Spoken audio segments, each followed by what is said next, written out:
should know. I have never really liked you at all. I cannot hide it anymore.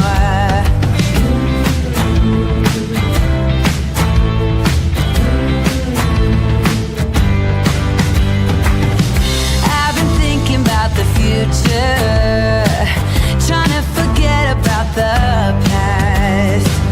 So many ways that I could change for the better. Don't even know where to begin. If I allow myself to dream, will it be as good as it seems? Pull me out of this place in the middle, in the middle. Nothing more to embrace in the middle, in the middle. If I try to climb up the wall, everyone can see when I fall.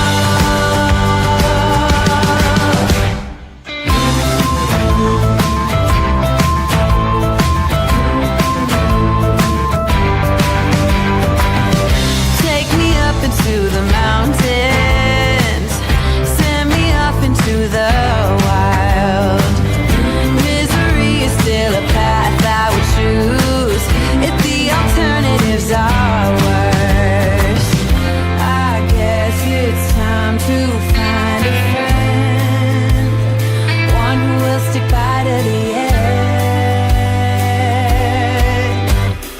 Going out of my mind in the middle, in the middle. Wasting all of my time in the middle, in the middle. I take a bite and spit it out, unaware of what it's about. I'm not that good at faking it. I feel somehow I've broken it. I don't believe I'm part of it.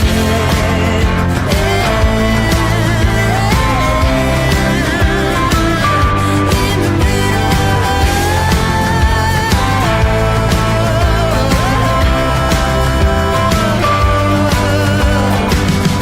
if I try to climb up the wall, everyone can see when I fall.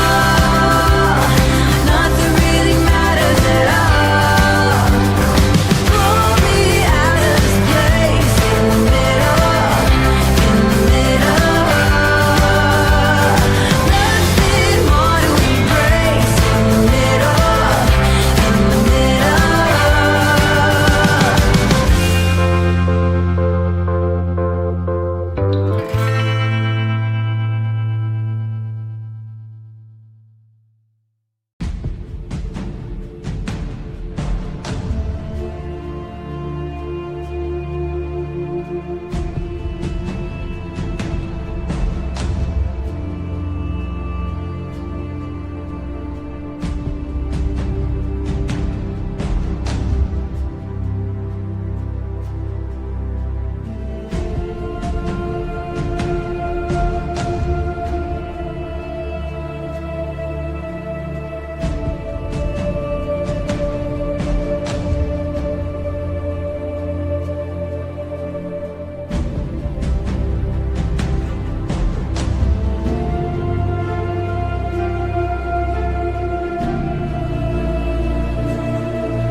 I'm sorry, y'all. Hold on just a minute.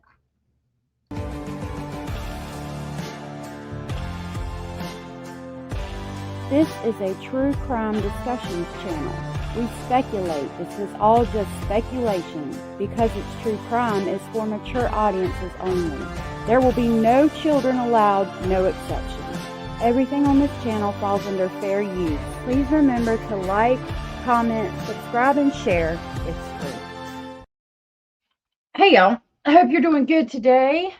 My two little nieces were singing Let It Go while making snow angels. Aw, that's so sweet. How are y'all doing with the snow? Is everybody doing all right? I think they canceled school today, and then they don't have school tomorrow, so we've been doing stuff around the house. I cleaned my kitchen. I've been working on trying to get my kitchen fixed because this house was built in like 1900 and they redid it. Like they put sheetrock and stuff up, but there's like no storage. So I was trying to get my stuff put up. I know, that's so sweet. Thank you so much, Lorianne. Good to see you.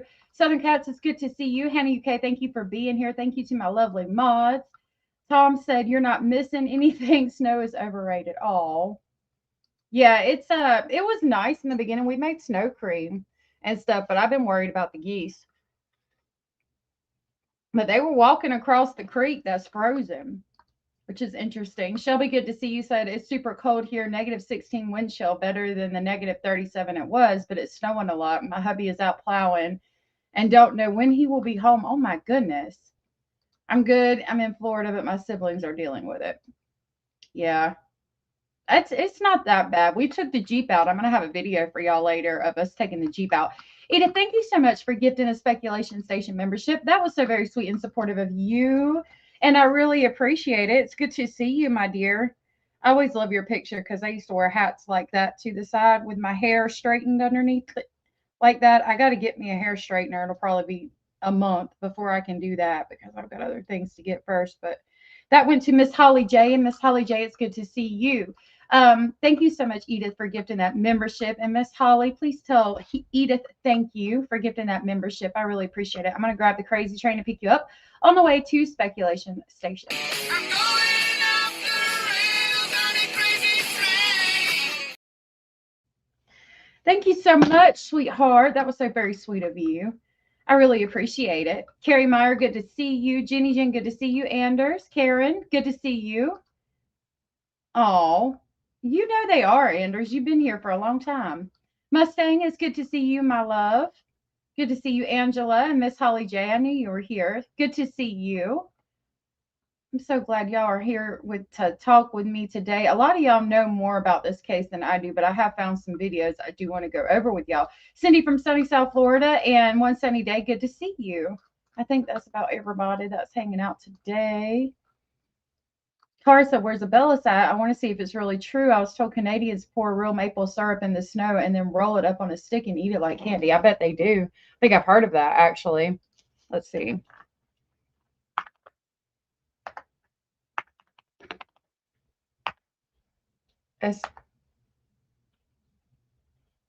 Oh, brain fart.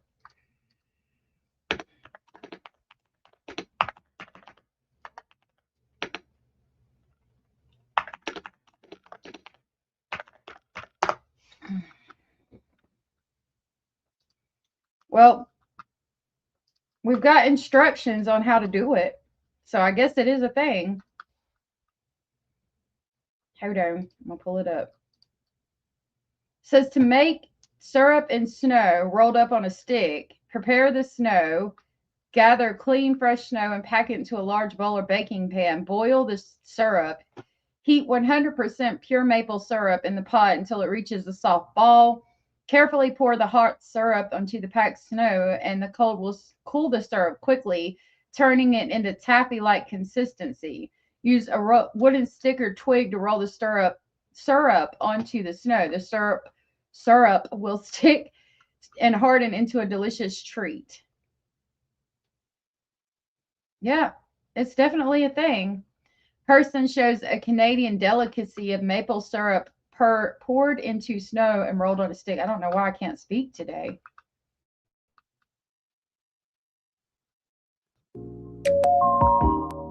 Okay, We're going to mute that.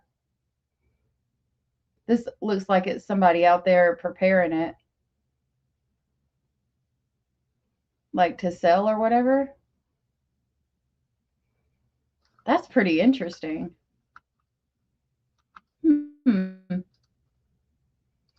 So yeah, it's definitely a thing. Pretty interesting. Yeah, Karen, how are you doing up there in Connecticut? Putting tips into maple trees. Yeah, to get the syrup. It does sound delicious. It'd be like maple syrup taffy. I want to share something with y'all, and I'm going to put a video out. I did get some mail today from my mod, Cara, and it's this lamp, y'all. Look, it's Alice in Wonderland. I have it on my desk, and it lights up. And the charger here says that you can do like music. There's a microphone. You can change how the lights go, but it's so pretty. Let me see if I can.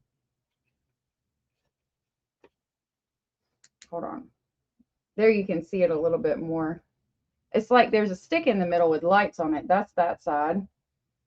Basil's on here too on one of these. I think it's on this one. Yeah, there's basil right there. And then there's that side. Isn't it pretty? I thought it was just such a sweet thing. It was such a beautiful gift. And then, oh, I didn't mean to hit the mic. This side has the mushrooms. I like the mushrooms. I want to get a tattoo of this right here. I've wanted that tattoo of Alice staring off. There's a whole scene I want to do from Alice in Wonderland. I'm going to try to hold it back. And then the top says Alice in Wonderland, and the bottom has a smiley face on it. Wasn't that just so sweet? I thought that was the coolest thing ever.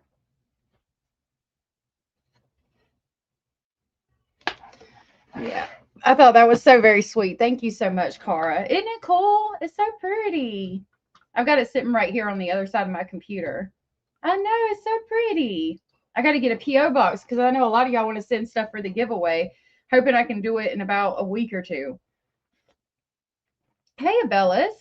Cara said, I'm so happy you like it, and I'm glad it came when it did. I was told it wasn't supposed to arrive until the beginning of February. Needed to match your whole room. It is. I've got so much stuff, and yeah, it matches everything. I really appreciate it. That was so sweet of you. Thank you so very much. I really appreciate it. Karen said, I've been in Omaha now for about 52 years, and I love it here. Do you? Hey, Bellis, my love. We were just talking about you rolling a maple syrup on a stick. We were looking into that. Do Canadians roll maple syrup on a stick in the snow? Have you got any snow where you're at? Good to see y'all. All right. So we're going to continue to go through these crime scene photos. I've got scrap pieces of paper here to write my timestamps down on. I want to talk to you guys about these crime scene photos because for me, it is important to look at the photos because that's going to tell me exactly how the crime happened. You cannot commit a crime without leaving evidence, basically a picture that you can picture in your mind exactly what happened that night. I'm a visual learner, so for me to see the results of what happened, it's easy for me to piece together exactly what happened, who was where, what they did, what manner they did it in. I do want to, I've got documents and stuff on my Discord, but I haven't grabbed them yet, and we might read through the documents. I know it's going to give us a detailed walkthrough, but I wanted to find a video where somebody might have given us like kind of a walkthrough, and that's what I'm looking for. But before we play that, I do want to remind you that these are for young adults, children in my mind, that lost their lives for no reason at all. And just the sheer brutality of this crime, there should have never, Brian Koberger should have never been able to even entertain the thought of being able to plea out of this. This crime was so brutal, so horrific that the idea of a plea deal should have never even been entertained, much less him being able to take a plea deal. That shit pisses me off. And I understand now, seeing the crime scene photos, why the parents were so upset. Abella said, yes, we do, and it's so delicious. No snow here this winter yet. Okay, that's super cool though. I've never heard of that. I mean, I'd heard about it, but I didn't realize that it was like a Canadian thing, which makes sense. So we're gonna look at a couple of videos before we get into the crime scene photos. And when we talk about the photos, I want to show you something that I figured out on when I was looking through them the first time. And we're going to talk about that briefly. Hey, Brandy. Thank you so much. Yeah. I was thinking about my eyeshadow and it being liquid and how bright it is. It's definitely early 2000s, like the last time I wore makeup, which was in the early 2000s. I feel like I'm throwing it back with my makeup sometimes. I need to get educated on how we do it nowadays. Although I do the highlighter and things like that. So with that, I'm going to play some of these videos of body cam from the house, because it's important to understand who these people were and to see them. I feel like because this is who was murdered at this house, and we need to remember that these photos depict the brutal homicide of these 4 people, and it's just something to keep in mind. It's really sad. It's not fake, is what I'm trying to portray here. It's not fake. This is a real crime. These are real people. These are real children who did not deserve to die in such a brutal manner. Hey,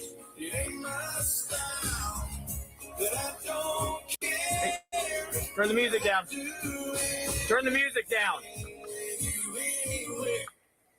Hey guys, second time. I need somebody to come to the door. All right, we'll get someone to come to the door. Music stays off. Party's over. Yes, sir.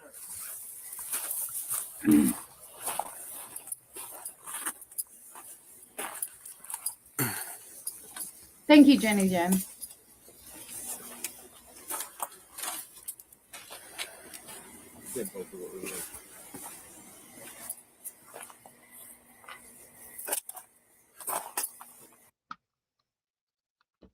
Cindy said, just an FYI, studies show most adult learners retain more by seeing, hearing, and writing or note-taking on the subject they are learning about. Works for kids, too. Interesting. I find that is true for myself, too.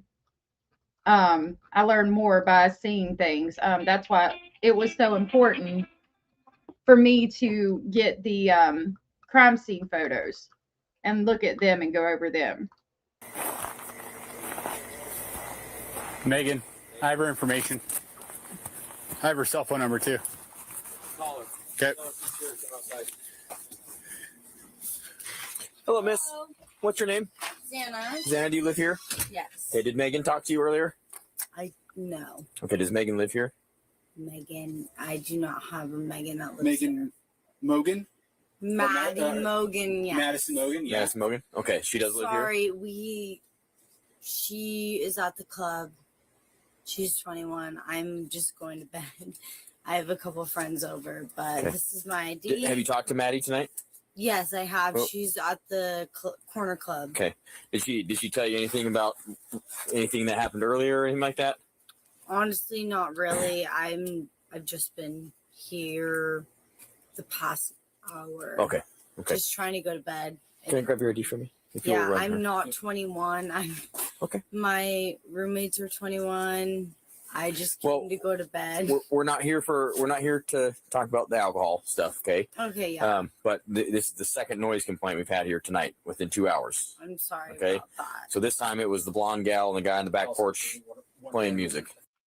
So, I mean, these young adults that were brutally murdered are they're young adults, and they've talked about, we've seen these body cams, and that let us know that there was parties that went on there. And when you see the crime scene photos of the steps and there's cans on the ground, I mean, if you watch the video, I'm not going to play the whole video because it was like an hour of where I first went over the crime scene photos. I talk about, how it was known as a party house, but I think that's completely normal for young adults going to college. A lot of college kids party.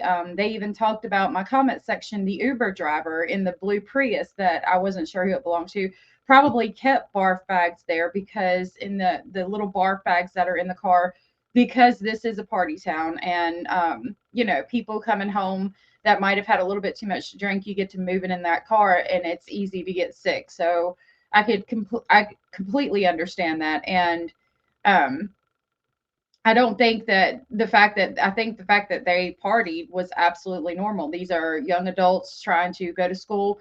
get an education and become adults. And the first thing you're going to do as a young adult when you get out of your parents' house is whatever the hell you want. And most of the time that's, partying, having friends over, being loud all hours of the night, things you are not allowed to do at your parents' house.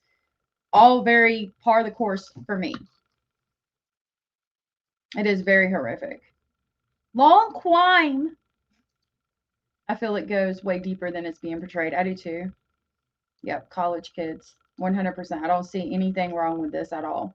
And I don't think people should judge them for that, because when you first left when I first left my mama's house, I went buck ass wild. I mean, no, somebody should have grabbed a hold of me and shook me and said, ma'am, like, I'm way worse than drinking, way worse than having people over. I said, here's the line. Let me get one of those poles that you use to lunge yourself. And I went, shoo. So I don't think that anybody should judge them for this. I think it's completely normal. I think that they were getting an education and doing what they needed to do. And it's really, it just, they were just trying to have a good life and go to school and do what you're supposed to do as a young adult. And it just, so unnecessary, this crime. Okay, so I sincerely apologize. Right. About See? that. I'm just going to bed. Okay. So just so you understand, you could be getting a misdemeanor citation for this, which means you have to go. This is Xana. She is one of the 4 victims. She would later be murdered by Brian Koberger. In front of a judge and explain why you couldn't keep the people in your house quiet. Okay. I haven't. We've already talked to Maddie once and told her the same thing. Okay. The only reason she's not getting a ticket is because she's not standing here in front of me. But I'm telling you right now, if we have to come back, you're getting a ticket. Okay. So you will have to go see a judge. I'm fine right now. You're not getting a ticket right now. I'm just trying to go to bed right now. I mean, I understand you guys. You're coming here. I'm just going. Okay. Well, understand that you're responsible for the residents. Okay. So whoever else is here, if they have a safe way to get home, you need to kick them out or tell them to come inside and be quiet. Okay. Because the houses that are on this hill all the way around here, we can hear you from clear down the road when we were coming up here. We can hear the music. And that's, I'm so sorry. We're past the point of having polite conversations, okay? Because neighbors are being kept up. Okay. I'm sorry. It's just like. Is the blonde gal and the guy up there, are they roommates too? I'm sorry, what? The blonde gal and the guy that's upstairs, are they roommates You know too? where they're at, my roommates Hannah? are home. Oh, okay. Yeah. They're all my friends. Okay. So do you understand 100% I understand. what's going to happen? I'm just going to tell everyone, sorry. Okay, fine. Or figure it out. And I'm not saying that you got to tell everybody they have to leave, but I'm telling you, any outside music, any loud yelling needs to be done. Okay. Because next time you're getting a ticket. Okay. Okay. And if you get a misdemeanor citation, the university is not going to take kindly to it. Yeah. So not only do you have to go see a judge. I've never had to deal with this ever. Yep. So they're being very stern with them. They might have been caught out there before. I think you might have said something. Carr said they were typical college kids doing typical college kid things. When I was in college, my friends and I decided that it was a good idea to play beer pong with Jaeger bombs. I like Jaeger bombs occasionally. I'm not really a big drinker, but not beer pong with that. It does, but again, it's just normal kids doing normal things, I think. Sam Wilkins, good to see you. Okay, I was looking for the sub thing to let me know, but I don't see an Idaho 4 You know where that's at specifically in the documents? I'll check them. I should have done it, but I was so busy doing family things that I didn't have time. And we don't want to start now. I don't ever remember having come here, so I understand you guys are having to get together, but people have a way of taking the invitation and using it as an excuse to get out of control and be loud. Advantage. Yes, exactly. Okay. I'm so sorry. It's okay. I just hope for your sake that your friends don't put you in a position where you get the citation and you have to go to court to defend yourself from your friend's behavior. Make sense? Okay. Thank you so much. You want to get a good phone number for her? Yep. And just remember, the Dean of Students Office probably will be contacting you about this as well. Okay. About student code of conduct issues. Yes, I mean, was that really necessary? Here's your ID back. Thank you so much. Any questions? No questions. Okay. Make sure your friends don't put you in a bad position. Tell them it's time to be done. Okay. There's no one in there. Yeah. It was the 2 that were around the back. We had to holler at them to turn the music down. So, Thank you guys. I'm so sorry. Nope, that's all right. You take care, okay? Thank you. So that's Xana, and then this is going to show a food truck. This is the food truck that they stopped at the night before the homicide happened. Yeah, it is. The food truck specifically. Dylan was one of them who slept through it. I don't remember what the other one. Yeah. Dylan slept through it, and I think it was Bethany. I'm not sure. You're looking at enhanced video of the confrontation between two of the University of Idaho murder victims and another student at a food truck.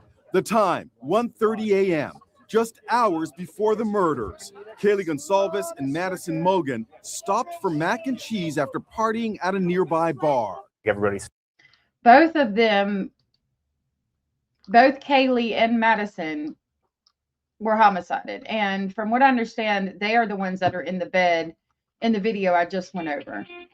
Jeez Louise. Hold on.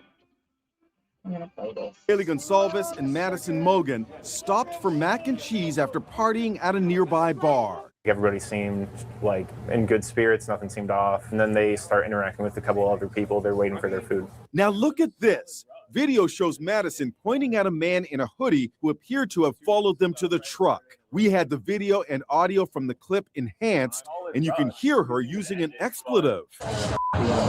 Blank you, mister, she says.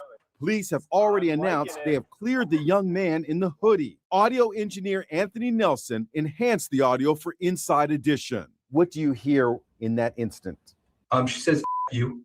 So, was there an argument? If so, what was it about? So I don't feel like it's necessary to go over all of that, but you get to see, and that is the last video of Bethany and Madison. No, I know it's not you. It's just that everybody in the whole entire world decided to call me right now when I've told everybody that, you know, I go live. It is hard to watch. So I just wanted to share those with you so that you would understand that this is a real crime, and these involved real people. I'm going to play this and see if it does the layout of what happened, because that's really what I'm looking for. But that, again, was just to remind you that these are real people. These are real things that happened. NBC News is choosing not to show you the most graphic pictures from this crime scene, but we do want to warn you, some of the images you're about to see are graphic and disturbing. This morning, for the first time, photos from inside that off-campus home where convicted killer Brian Kohberger committed those grisly crimes. The nearly 200 images of the crime scene now obtained from the Moscow Police Department through a public records request by NBC News affiliate KTVB. Many of the disturbing photos redacted or blurred by authorities, but they shed light on the since-demolished King Road house where Kaylee Gonsalves, Madison Mogan, Xana Kernodle, and Ethan Chapin were killed back in 2022. Are you pleading guilty because you are guilty? Yes.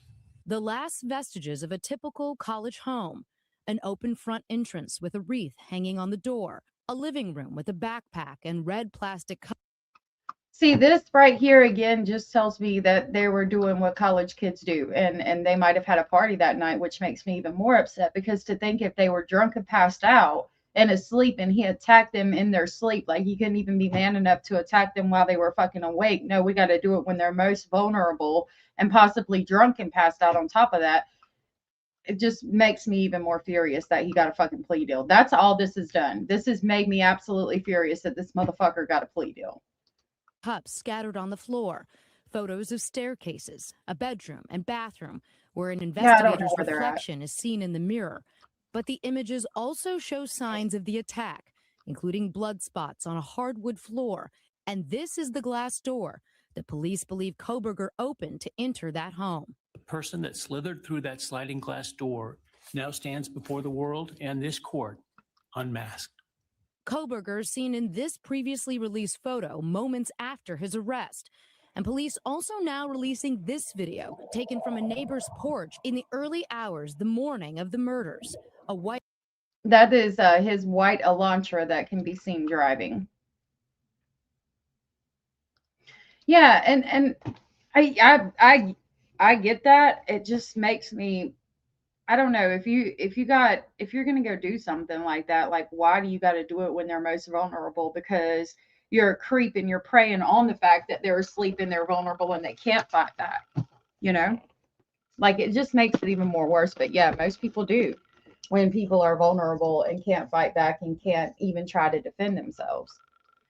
Like you're dead asleep and you wake up to somebody, like you might not even wake up until they're actually stabbing you. Like it's just, and then what do you do? Like in that moment, you're waking up, you're being stabbed, and somebody's just frenziedly attacking you. What do you do? Hey, Paranormal Rooster, good to see you. White car captured speeding away. With his trial just weeks away, last month, Koberger pleaded guilty to all 4 murders to avoid the death penalty. But the victims' families had one last opportunity to confront him. Kaylee Gonzalez's sister, Olivia, delivering one of several emotional statements during his sentencing. You're a delusional, pathetic, hypochondriac loser who thought you were so much smarter than everybody else. You know, that her victim impact statement was so profound to me after it was profound to begin with. But then looking at the crime scene photos and seeing what she more than likely saw and knew, and then knowing that he got a plea deal and you've got this one moment to talk to him, it made it more, it brought it home for me. Because what would I say if it had been my family that you see all these photos from? You know what I mean? Like in that moment to the person who did it. I think I would have done the same thing. The families now carrying on the memories of the 4 lives lost. I mean, everything about Kaylee was amazing. She was going to light the world on fire, and we're missing her. You know, we're missing her. Yeah, every day. Just again, I can't imagine. Okay. So I'm going to bring up the photos now. So I need help because I don't know the order in which everything happened. There is a video, and again, that's what I was trying to locate. I'll try to locate it one more time, but I don't know that I'm going to be able to. Hold on.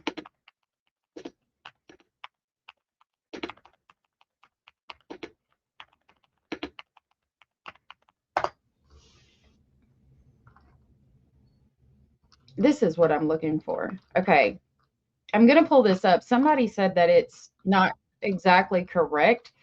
Those of you that know more about this crime, please let me know if this is not exactly how it happened, but my computer froze. I finally found the video that I was looking for. So this is what we're going to look at. Okay, let me know if any of this is wrong. I'll share her link. In this illustration, we're going to start at 3:30 a.m. At this time, everyone is asleep except for Xana. Looking inside the home, we can see where everybody was. Hey. Starting at the 3rd floor, we can see where Maddie and Kaylee were sleeping. Okay, Maddie and Kaylee's room is the one that I went over. The Dr. German, good to see you. Touch DNA is more likely to be on that cereal box rather than a knife sheath next to dead folks with zero explanation. So when I looked at the photos, and I'll go over it again, you see the knife sheath on the bed. And to me, like if he started in that room, I could understand why it's there.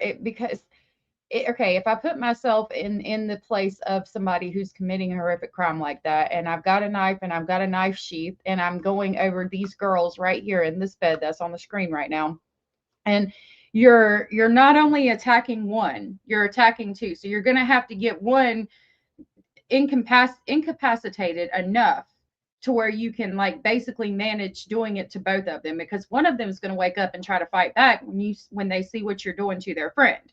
So you've got a couple of seconds to get both of them incapacitated, and the blood marks and the I can't think of it. The blood in that room that's everywhere. You can tell how frenzied, how angry that attack was. I could see in that moment, these are not the only two. Like he does it to them, and then he goes and kills other people in the house.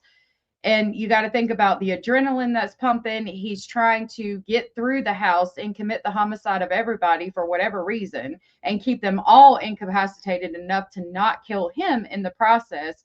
And then he's leaving, and we just saw the Elantra speed out of there like that. I think it's entirely possible that he forgot the knife sheath, whoever it was. Touch DNA, I think it was on the button, which again makes complete and utter sense to me, and I'll show you why. Let me grab something. I'm going to play this video while I'm listening, and I'm going to grab something real quick because I have a knife. It's not the exact same, but you have to do that, and I'm going to show it to you. Maddie was sleeping on the edge of the bed while Kaylee was sleeping near the wall. As we go out and drop down to the second floor, we can see Dylan's room directly under Maddie's room. Continuing across the living room onto the other side of the home, we see Xana's room. She's sitting in bed scrolling on her phone while Ethan sleeps next to her. Minutes ago, she had just finished ordering DoorDash and has all the lights on while she waits. The last roommate to mention is Beth, whose room is on the first floor, directly below the living room. As most of them all sleep, Koberger pulled into the neighborhood for the first time this night at precisely 3:30 a.m. We know that... Okay, I'm going to back it up. So this is a knife in a knife sheath, right? So in order to pull this out, because you're going to have it probably on your person when you go in, you would have to touch this. I have to touch this to get it out. I have to unsnap it, and then I can pull the knife out, right? Maybe. Oh, see, this one's got one down here, and I'd have to undo that. And then I can pull the knife out, right? So I mean, there is no other way to get this knife out. Even if it's just buttoned right here, I can't. This one, and now this is not a K-bar knife. It's not the one he had, but I could do that, but that's about it. So I could see how there could be touch DNA on the knife sheath, and I could see how it could be under the person, because if that's where he started or wherever, whenever I'm thinking he started there. Now, correct me if I'm wrong. You have to remove the knife from the knife sheath. You're getting them incapacitated. You're committing this crime that you probably planned out for months and months and months. Adrenaline's pumping. You're trying to get all the way through the house. I could absolutely see how it happened like that. I think Kaylee might have fought back. And again, it makes sense if she did fight back. And hopefully we're going to find out more. Because in that room, there was 2 people in the bed. So he has to commit the homicide of one and then keep the other one from fighting back or possibly kill him while he's trying to commit these homicides. It does, but I don't think it was, personally. I completely agree. The fact that his dad was in the car when he was pulled over the very next day is kind of suspicious to me. His dad came, like, he said he needed him or something. I don't remember exactly. Either way, taxpayers shouldn't be on the hook for him to live in prison the rest of his life. He took 4 lives, so they should take him out behind the woodshed and leave him there. Yeah, I don't agree with, especially seeing the brutality. I'm going to go back. I'm going to start this over because I didn't see all of it, and I really do need to see all of it so I can understand. But it upsets me seeing the brutality of this shit and then knowing that he got a plea deal, because that's what makes me believe he is the killer. And he hasn't ever said shit beside yes, no, and I understand. I only said that because that's what makes me believe he is the killer. I think he is the killer. I know a lot of people don't, but I think that he was. And the touch DNA on the knife on the butt, like, I can absolutely see how that happened. In this Sorry for illustration, starting we're over. going to start at 3:30 a.m. At this time, everyone is asleep except for Xana. Looking inside the home, we can see where everybody was. Starting at the 3rd floor, we can see where Maddie and Kaylee were sleeping. I think it might be Rooster. Maddie was sleeping on the edge of the bed while Kaylee was sleeping near the wall. As we go out and drop down to the 2nd floor, we can see Dylan's room directly under Maddie's room. Continuing across the living room onto the other side of the home, we see Xana's room. She's sitting in bed scrolling on her phone while Ethan sleeps next to her. Minutes ago, she had just finished ordering DoorDash and has all the lights on while she waits. The last roommate to mention is Beth, whose room is on the first floor, directly below the living room. As most of them all sleep, Koberger pulled into the neighborhood for the first time this night at precisely 3:30 a.m. We know this due to a home security camera that captures the intersection and records the coming and going of anybody that enters that neighborhood. As we continue, Koberger drives past the home and notices that all the lights on the second floor are still on. He drives on. Okay, before we continue with this, Mr. Speculating wants you to know that that's a well-crafted knife that I just showed, and he would appreciate it if I pointed that out, because you can undress a deer with it, he says. That's what it's for. Or my children are yelling. He was pulled over the next day, but not arrested for some time. Thank you. And I appreciate y'all helping me with this and correcting me when I'm wrong. I think that Brian Koberger wanted to SA Madison. I didn't expect Kaylee to be in her bed. I think they fought him, maybe hit him in the nuts, and he lost it and went maniacal. It's a possibility. There seemed to have been some, from what, if I remember correctly, some aggression towards Madison that wasn't towards everybody else.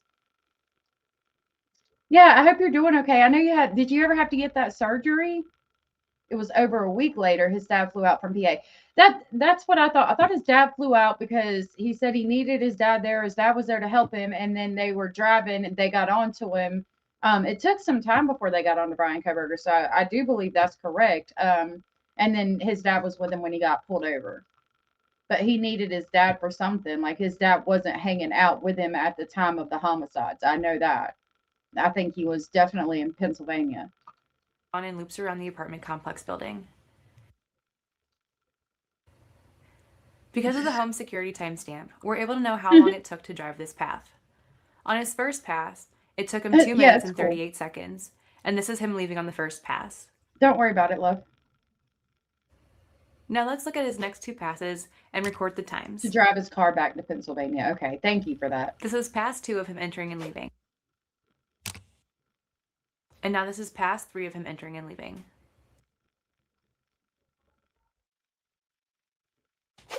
When we do the math, we can see how long he took each pass. The last 2 passes were normal without any stopping, but on his first pass, he took an additional 42 seconds to creep by the house or even stop for a time to stare into the windows with the lights on.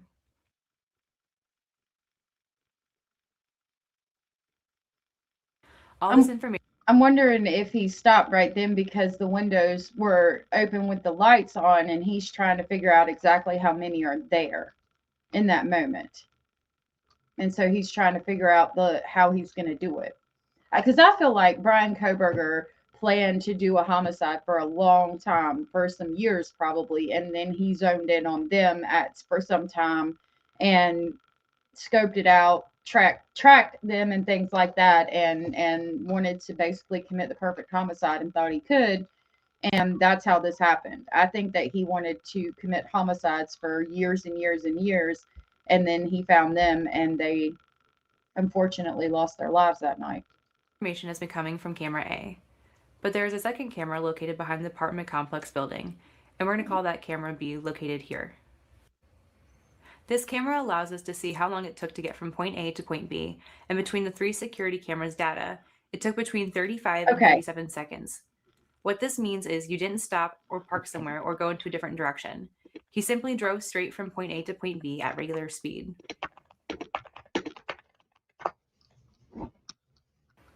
These times help us understand the DoorDash delivery window. According to court documents, 2 times are noted. One is 3:59 a.m. and the other is 4 a.m. Bringing back our passage chart, we can see that the DoorDash time of 3:59 happens after Koberger has left the neighborhood and before he returns for his last pass at 4:04. It is possible that the DoorDash driver saw Koberger as he was parking his car, because a timestamp of 3:59 could be reflected when he took the photo of the food at the front door instead of the time he arrived. So it is possible he witnessed Koberger staring at the windows as he drove by. Continuing, as the driver leaves, Xana turns off all the lights, sits on her bed, and scrolls on her phone as she eats her food. A few minutes later, Koberger enters the neighborhood for the last time. But this time, as he drives by the home, he sees all the lights are off. At the camera B location, he turns around to head back to the residence as shown in this video. So in that moment when all the lights were off, he thought everybody was asleep and again wanted to attack while they were asleep. Hannah said, I still think the sheep was planted. He thought he was smart enough not to leave any DNA, in my opinion. So, I mean, we don't know because he hasn't spoke about it. I wonder if he would be that arrogant to do that. Probably. I could see it. So he left it there deliberately. He might have been that arrogant. The DoorDash driver was a woman. Thank you for that correction. Yes, you're absolutely right about that. The DoorDash driver was a woman, and we've seen body cam that plunder got of her.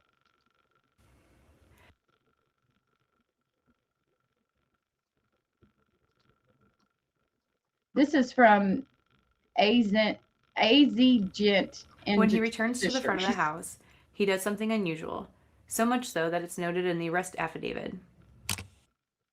On page 6, it states, when the suspect vehicle 1 is in front of Kings Road residence, it appeared to unsuccessfully attempt to park or turn around in the road.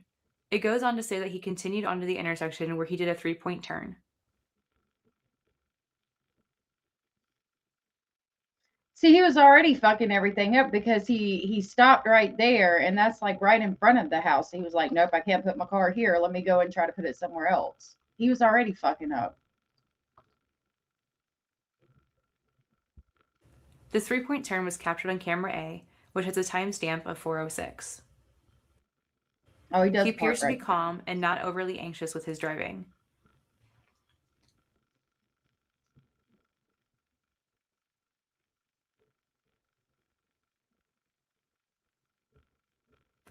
As he heads back in the direction of the residence, he takes one last look at the windows to make sure all the lights are off. Yep. So he could attack them while they were asleep. As he begins to drive around the end of the apartment complex, camera B records the time of 4:07. Fast forwarding a little bit, Cooper drives back away from other residences.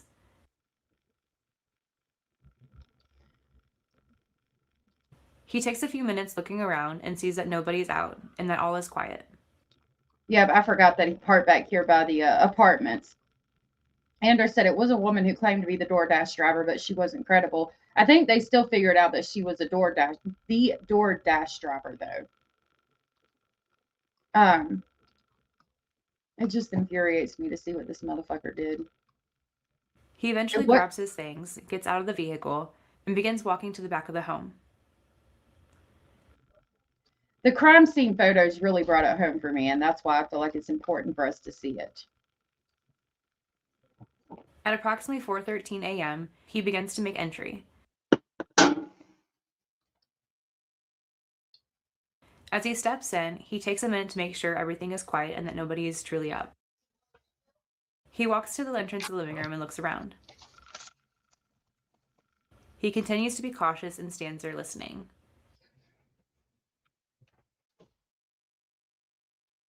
Feeling confident, he continues upstairs. As he makes his way to Maddie's room, the time is about 4:14. Meanwhile, 2 minutes later, Xana takes a break from TikTok and walks into the kitchen. Evidence shows her. So if he went to Maddie's room first, that would explain to me why the knife sheath is there, because those were the first homicides. I don't think he expected there to be 2 girls in the bed. Think about 2 girls covered up too. I don't even know that you would necessarily see that there were 2 girls there until he started committing the homicide. Activity on the app stopped at 4:16. As she enters the kitchen, she's a little shocked to see the sliding glass door wide open. And at the same time, she hears a serious commotion going on upstairs. Hey everyone, I don't usually ask, but I'm building. Hold on. Picking up where we left off. A source revealed that Xana's phone recorded steps and elevation change, which is how it's known she went to the kitchen and the 3rd floor. When she walked up to Maddie's doorway, she interrupted Koberger, who had just finished an intense battle with Kaylee, who fought back violently. After a second or two, he notices her, and then she turns away. Being dark, Xana didn't realize what she was seeing other than a shadowy figure. In this moment, I think Brian Koberger realizes that he has been seen and isn't thinking that he's got to hurry up and get everything else done. so that they don't call the cops, because I'm sure in that moment he was thinking that one of them was going to call the cops, and he's just finished this extremely violent and frenzied attack on 2 people when he was probably expecting it to be 1. Hey, Kelly. I missed you coming in. Good to see you, Kelly Disdelicious. Fear, she quickly leaves. A single source, unaffiliated with the media, claims Koberger injured Xana on the 3rd floor hallway, leaving evidence of blood there. But this single source of information has not been validated by any more sources. Continuing, Koberger, without thinking, pursues her all the way to her room, not realizing he had dropped the sheath of his knife. When he gets to the room, he attacks Xana, and the time is precisely 4:17:30. We know this because of camera A captured the sound of screaming and the thud. This has allegedly been debunked, but it's in it nonetheless. I don't know if it's been debunked. They say it has. I'm not sure.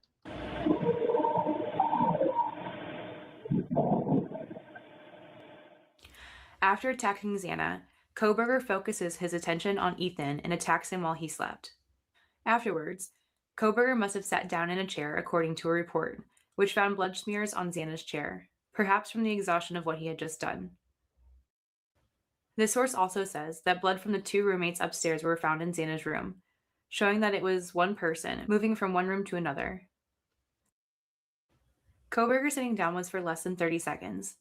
As he gets up to leave, Dylan, hearing the commotion from Xana's room, gets up out of bed and goes to her door to look out into the hallway. She freezes and sees Koberger as he walks by and exits through the kitchen. She immediately closes and locks her door and retreats to her bed. So if Ethan wasn't on the floor, where did the blood come from? Okay.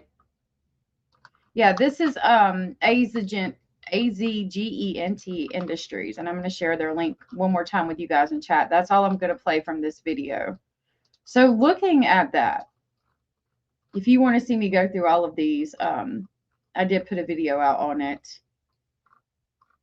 Looking at that, my next question is going to be, where are the photos?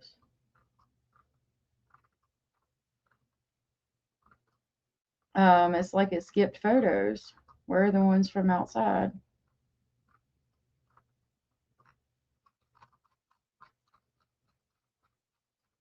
I'll pull them up nonetheless.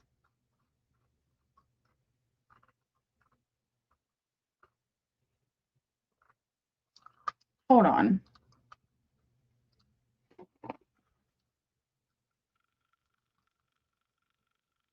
Was Ethan found on the bed?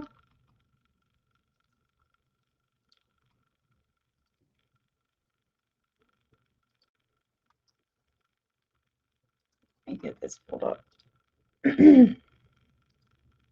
Sharon, good to see you. This is speculation, but I suppose close enough to the actual events. Yeah, I agree. Because obviously nobody knows what exactly happened in there because he hasn't said anything about it. I was just trying to get an idea of what happened and in what order. So when I look, I'll play this part of the video. When I look at this video, I figure out where this blood is coming from, right? And if Ethan was on the bed, somebody said it was Ethan's blood. If Ethan was on the bed, then how did that blood get there? Who is laying on the floor? I'm going to change my background for this. Who's laying on the floor to where that blood can come out? I'm just going to play this part of it. If you guys want to see me go over the first half of these photos, go check this video out that I did the other day. Look at that blood right there. Okay. Look at that blood right there. This is red over here. Is this blood, I'm wondering? Xana was on the floor. So is it Xana's blood? Why is it there? There's not a window above it. Yeah, I understand why it's there. It's not. If it was here and maybe coming down from the window, I would understand that. But why is it here when there's no window above it?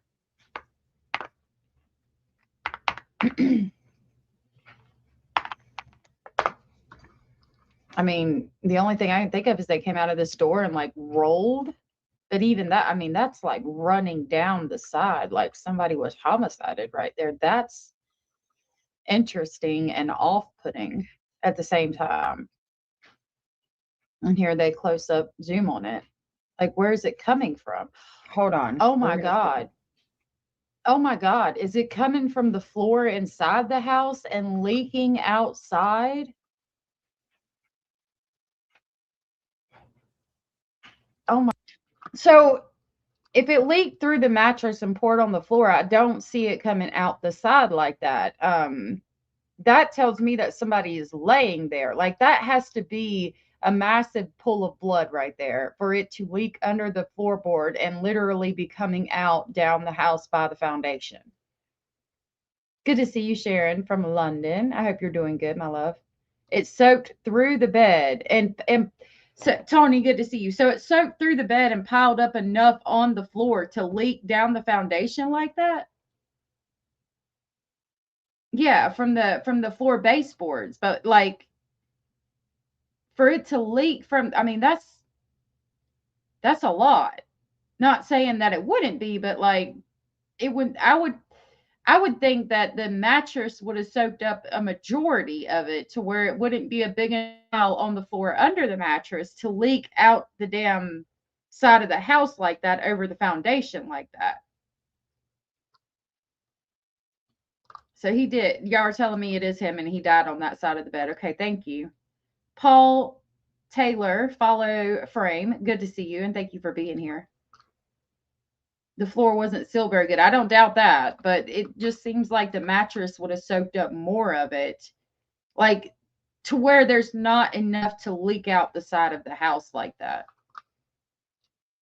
Oh. The floor probably isn't level. Blood seeps everywhere. Gravity was. Yeah, that's true. Okay. All right, so we're going to go back to the photos now. I'm not going to go over the ones that we've already talked about. We will talk about some of them, but not all of them. This right here is the photo that sticks out a lot to me. This is right beside the wall in Maddie's room. So I think it was Kaylee who was up against the wall. And y'all said that Kaylee fought back. So that's either where she's fighting him and blood's going everywhere. Or, I mean, he's just so frenzied and attacking her that when he's stabbing and pulling it. Because for me, like this circle right here, right? That would be from pulling the knife up and then going back in. Like you kind of pull it up and it's a round, an oval motion overall, right? Like over and over and over again. The knife is here, comes out, then it goes back in. Comes out, goes back in. And that's what these oval, that one right there, these going up like this and around, that's what that shows to me. But if there was some kind of, if she fought back, it could be that too. But this is a lot for this area. I mean, it just brings home the brutality of all this. It was this South-Turanian house. Photo of the blood, I believe, was Ethan's. It's horrendous. It's so sad. Damn. It's got to be bad to be leaking out under the house like that. Even if the house wasn't sealed good, that's still a lot of blood. I mean, and in Madison's room, it's just everywhere. Now, to be fair, it's a small room. Like, maybe we can see in this one. So the bed is right here. This is not a real big bed. And like, this is the wall and then the closet's right here. And she's got just enough room to walk between the bed and the closet. It's not a very big room. So yeah, there's going to be more blood because it's a small area, but there still was an extremely graphic amount of blood.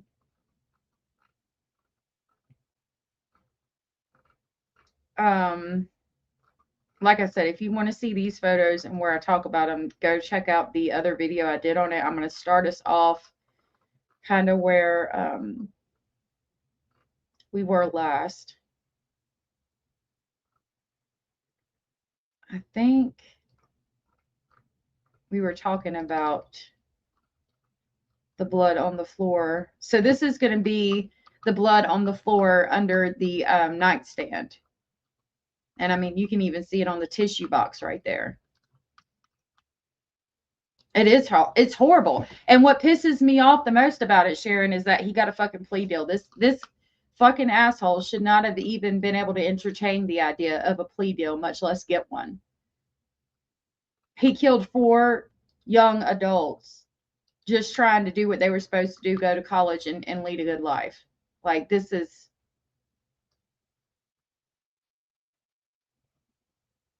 not what our justice system was made for. I don't understand why they would give him a plea deal with all of this evidence everywhere. What of Brian, maybe y'all can tell me, what of Brian's did they have? They had touch DNA on the knife sheath.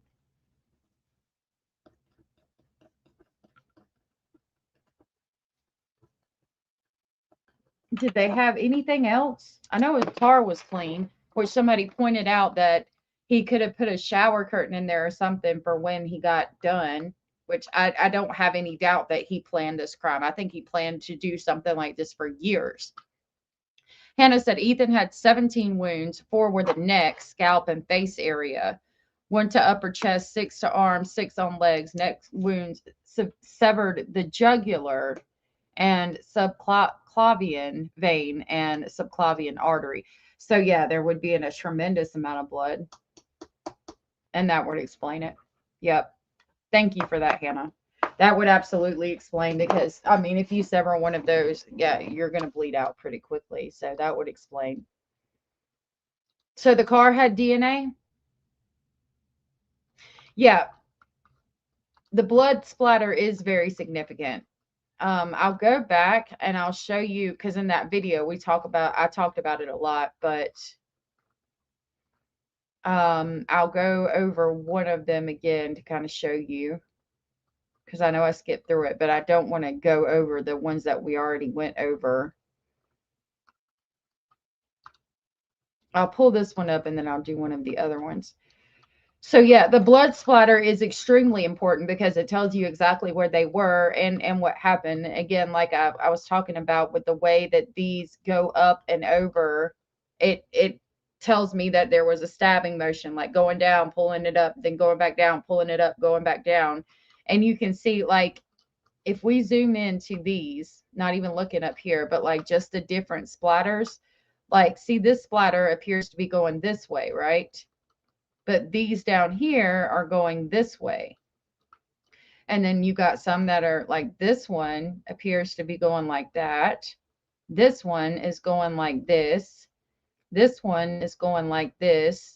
So it's just everywhere. And there was a lot that happened right here. Each one of these angles, these different angles that these blood splatters are at, is going to be a different stab, a different stab or a different occurrence, a different time of him going down, coming back up, and then going back down. Now this could be, that looks like a smear, or it could have been a significant amount of blood that hit the wall, splattered, gravity took effect and pulled it down. As you can see, it's cracked here, which means there was enough blood there to pull up, dry, and then crack, and it goes down as gravity takes effect. But all these little ones, they each tell, like, you'll have more than one that are going the same angle, but all the different angles are different times that their victims were stabbed. And he's coming back down. See, they're going, it's just all over the place. This blood splatter right here is going like that. This one is going like this. This one's going straight up and down. These are going straight up and down. These are going to the side. That one, this one's at a different angle. So these are 2 different occurrences. And I mean, we could do that for hours. Just talk about the different angles of this. It's extremely important when you're talking about forensics. I know a lot of people saw the video where we talked significantly about this one in particular. Okay, and see these, like this blood splatter is at an angle, and yes, gravity is taking effect, especially in this one where you can see it tries to go down a little bit, but it's just the way it hit the wall. Like this blood drop hit the wall at such velocity that it created that angle and then splashed a little bit on the wall and then it dried up right there. And then, you know, this isn't gravity. Like gravity would be straight down. See how this one hit the wall, but it starts to go straight down. That's gravity. This is where there was a significant amount of blood. It hit the wall and kind of splashed off. You can see it. That is the attack right there. That is not gravity. That is them being brutally attacked in that moment and the blood splatter patterns of it. Whereas this one is where it hit the wall and then gravity took effect. That's why it's going straight down, just like these. Like this one, there was a significant amount of blood right here, and then it went straight down the wall. These two, a significant amount, but then they go straight down. These are going at an angle and stop.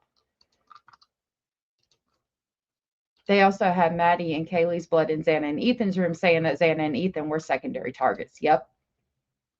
The night he decided to turn off his phone, location services, and everything and go look at the stars by himself. Yeah. Like, stop it. You can tell a lot from the angles. And like I said, that was what we broke down in the other video. I don't want to, that video is on my page if you guys want to go through it, because that's what I was talking about with that. That's why I wanted to bring you and continue to go over it. Go over the different photos, but yeah, it's just a lot. Like if you zoom into these pictures and just go through all the different angles, you can tell everything. That's your most important piece of evidence. And again, I'm not doing this to upset anybody. It's just a lot of people need to see stuff like this to understand how the crime and how it happened. It's important to learn things like this, the forensics, the blood splatter evidence, and things like that. It's really sad.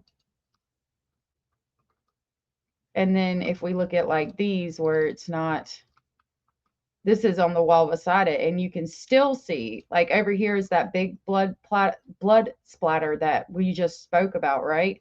But over here you can still see all the different angles. That's all different times he's going stabbing, coming up, stabbing, coming up, stabbing, or they're fighting. I mean, I wasn't there. It's one of the two, right? But like, if we zoom in down here, these two are going to be from the same occurrence. There's going to be a lot of blood on the knife or whatever was slung against, whatever the knife or whatever's holding the blood that was slung against the wall right here. And that's a significant amount of blood. Gravity takes effect and it pulls down. So that's one, whereas these over here are going this angle. So that's a different occurrence. But this one, this one, this one, this one, this one, this one, and this one could all be from the same stab. Then you have this one over here that's going a different angle. This one's going a different angle. I mean, there's just so many different angles in this right beside the wall that give you an idea of just how brutal and manic this was. I mean, there's just so many different angles for each blood spot. And then here, there's enough blood for gravity to take effect and it to pull it down. This was a big spot of blood and gravity took effect and pulled it down, but the way it hit at that angle made it start to come down at a different angle. That was a significant amount of blood that dried and cracked, and gravity started to take effect. It's just, that was a significant blood drop that gravity took effect and pulled it down. It's a lot. And that's why it's so important for them to get all these photos of this, because it tells the story. This is still in Xana's room. I mean, I'm sorry, not Xana's room. Maddie's room. And you can see these hit the wall with such velocity that it splashed and went up a little bit. And then gravity took effect and pulled it down. But you can see the splash marks where it hit the wall with just such velocity, because the attack is just so frenzied in that moment. And he's just doing it, all of them. See, it hit and then gravity took effect and pulled it down. But see, these two going up like that, that's a significant amount of blood hitting the wall at a high enough velocity to make it splash. And like this, and this could have been from all from the same stab.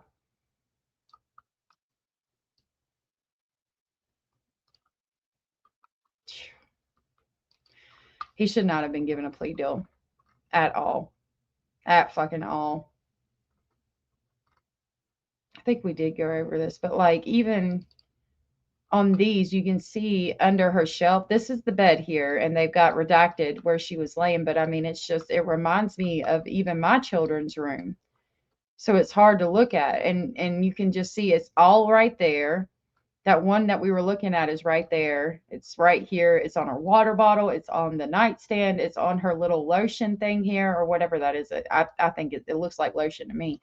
It's even on her little bins in the closet. On them pink bins right there. Like, but keep in mind, this is a small area. She has enough room for maybe a full-size bed. That might even be a twin bed. I think it's a full bed. She has enough room for a full bed. And then enough space to walk about the size of that little nightstand table. And then there's her closet. So it's a small area. And when you have an attack like that happen in an area that small, of course, there's going to be a lot of blood, but it still was very frenzied and very manic and just brutal. And seeing her little boots in the corner, her plants, like I bet money her family still has those plants and keep them alive. And just a young girl, being a young girl, it just breaks my heart. Those flowers that she taped on the wall around her mirror really touched me.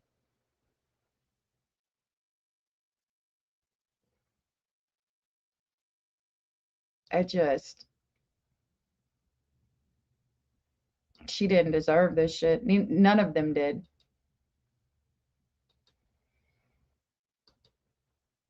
For what? Because he wanted to feel something? Even in that video, I read these. It says, visualize your highest self, then show up as her. Just motivational things. I'm a money magnet. The universe has big plans for me, and it's time to claim them. I'm a badass. Wake up every morning and tell yourself you're a badass bitch from hell and that no one can fuck with you, and then don't let anybody fuck with you. Like, just a girl being a young girl that's experiencing life for the first time without her parents around, and this shit fucking happens. Like, what is the world coming to? They take pictures of the address book just to see if like anybody is mentioned so they know who to talk to.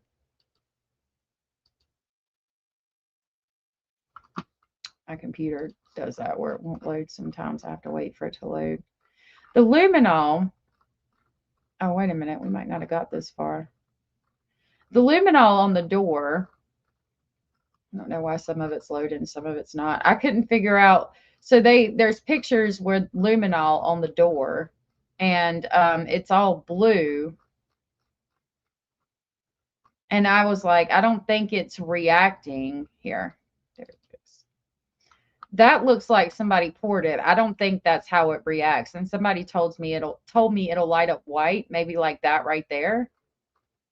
If it reacts with blood, that's pretty bright white. But that could be the reflection from the light. But like, I don't think that is blood, because that would mean that Brian Koberger had time to clean. And I don't think he had time to clean. That looks like they poured it down the door to see if they could get any kind of, like where he would have grabbed the door with a bloody hand and opened the door, and they could have got fingerprints from it. They did the doorknob because he's entering and exiting the room, right? And then they poured it on the floor to try to get boot prints. I don't think that that's blood at all. I think that's where they were testing for it. I'm going to scroll back down. So we stopped probably about right here. Let me see what y'all are saying. Mood boards. Yep, that's exactly what they're called. And I didn't even, yep, you're exactly right. I noticed how pretty the flowers in her mirror on the wall were. I know. It gives you a look into her personality too. They believe he also had protectors of some kind over the inside of his car. I think he had shower curtains or something and used TikTok not long before she was killed. Yep. I recognize the boots. Yes, the boots are Kaylee's. This is Kaylee's room. No, I'm sorry. This is Madison's room, Maddie's room, because it's got an M. There's an M in the freaking windowsill, and there's an M on the wall. See that pink and polka dot thing right there? That's an M. This is Maddie's room. But Maddie and Kaylee were together in her bed.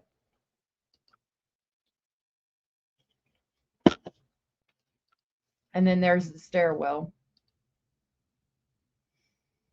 They're looking for blood spots in the door frame.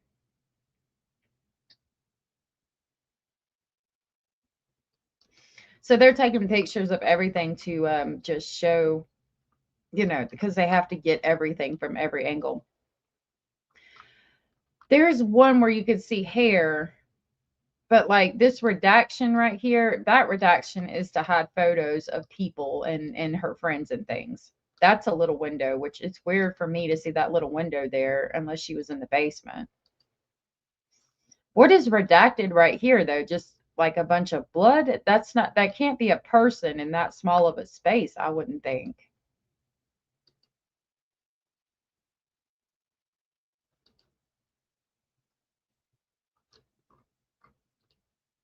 I mean, you can see it. It's even, I think that's blood too. It's everywhere. That's blood. This is blood. That black thing wasn't there in some of the first photos. Something does not sit right, though. Who waits 8 hours to call the police? They heard everything come on the door open all night. Clean dog. I believe more than one person did this, and a revenge. Yeah, a lot of people have asked that. I myself asked why she was contacting family and didn't contact the police to begin with. I don't know. I don't know why she didn't contact police, and it does bother me. But what I do know is that some shit happened in that house and I wasn't there and I didn't see it. And until I have been put in that position, I can't say what I would have done either. I don't see myself calling friends over first before I call the police, but I mean, the police had come out there several times to tell them to stop making noise, stop doing this, stop doing that. So they might have thought the police were mad at them. I mean, think about young children, my teenagers. I mean, I could say, you know, you need to do a better job of cleaning up the counter when you cook, and they think that I've just said I hate you for the rest of your life because they just take things a different way. So if you're talking about young adults and then their interactions with the police, they could have thought even if I call the police, they're probably going to get mad at me if nothing's happened, and they might have been too afraid to go and look in the rooms. So I could come up with a reason why they might have done the things they did. At the end of the day, I don't know. I've never experienced anything like this. God willing, I never will. And until I've been in that situation, I don't think that I have the right to judge anybody for their decisions because I can't tell you what I would do in a situation like this. You know what I mean? Hey, Amber, good to see you. Right. I'm with Anders. I don't understand it, but I don't blame them either. Exactly. He was an incel with no friends. The roommates definitely wouldn't be in on this. Yeah, I don't think so at all. At all. Absolutely not. I've never thought that. I don't know if that's being said out there on them YouTube streets.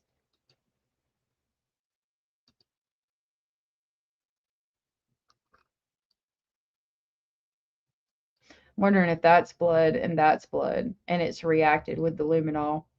And if it is, I mean, can you imagine, unless it's dripping off of him as he's leaving, which if it was, I would think it would be on the bag, how far the blood had to travel to get on the floor like that.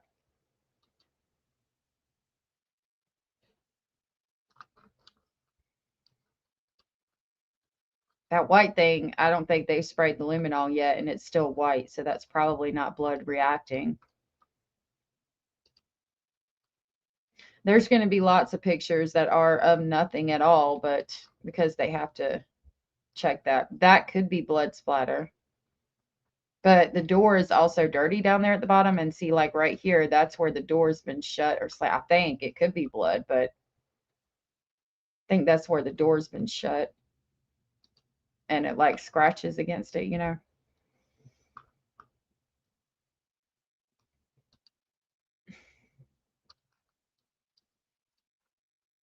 Is that blood on the wall? I mean, can you imagine? Because he's at the opposite end of this room committing this homicide. And if that is blood on the wall right there, can you imagine how just manic and frenzied that attack would have to be to get to splash blood all the way on the other end of the fucking room against the wall? It probably is.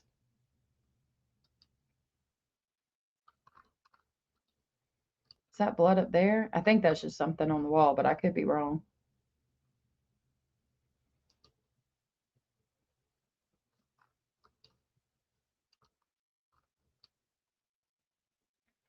I don't think that's blood either.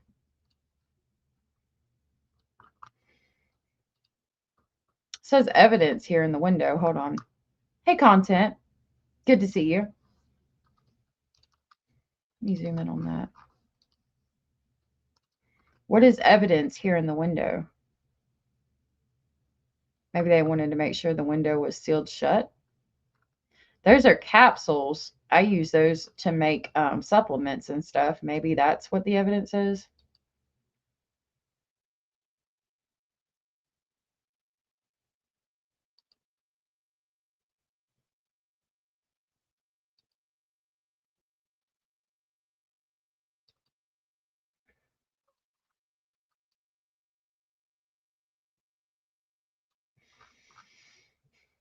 I'm going to X out of this, and I know there was significant blood on the wall over here, so I don't think it's out of the realm of possibility. That looks like blood on the pillow, like blood splatter. But again, I don't know. I'm not trained in all this, so don't take my word for it. Wanted to see over here.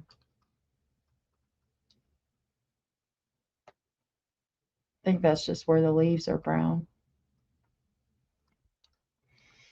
But they get us, yeah, see, there's a significant amount on the wall over there. And for it to splatter from over here on this side all the way over there, I mean, my God.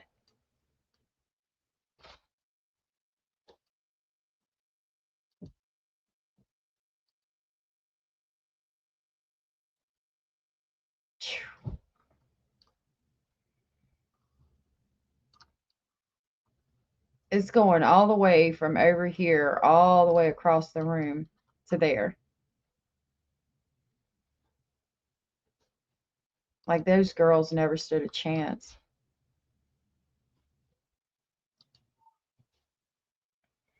It got all on her dresser, all beside the dresser, there on the nightstand, all in the nightstand, on everything on the nightstand.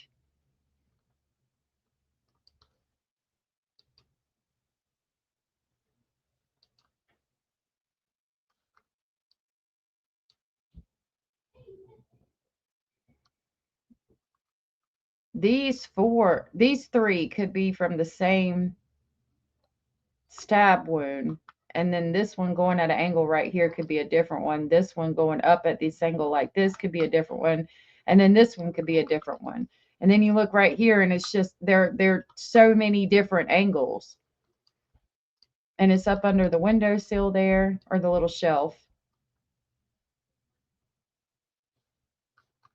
There was a fingerprint on the light, but I think that it was Kaylee's fingerprint probably putting it up, because if I'm thinking about putting lights up like that, I might would have touched the bulb to get it to put it up myself. That looks like blood splatter, and then that's where the wall's fucked up. They fought like hell. Yeah, I believe it.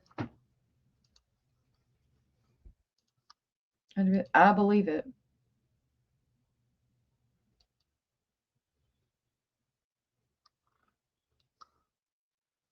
That's a jacket or pants of some sort. I mean, see here, it's all over this pillow, all over the bins.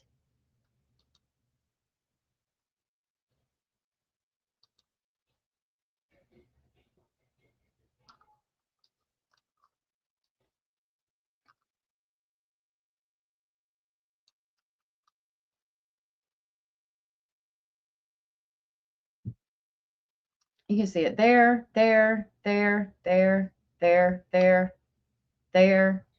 It looks like it's up here. It's right there. It's right there. It's on that thing at the foot of the closet too.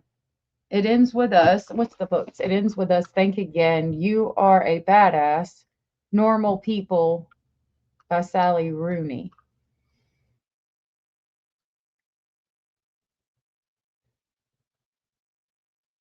Like these you are a badass quotes, trying to up her self-esteem.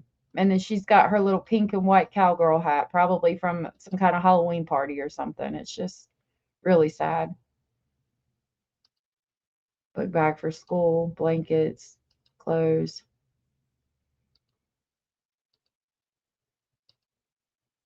Feel it's necessary to look at all that. That's blood splatter on the fucking shirt.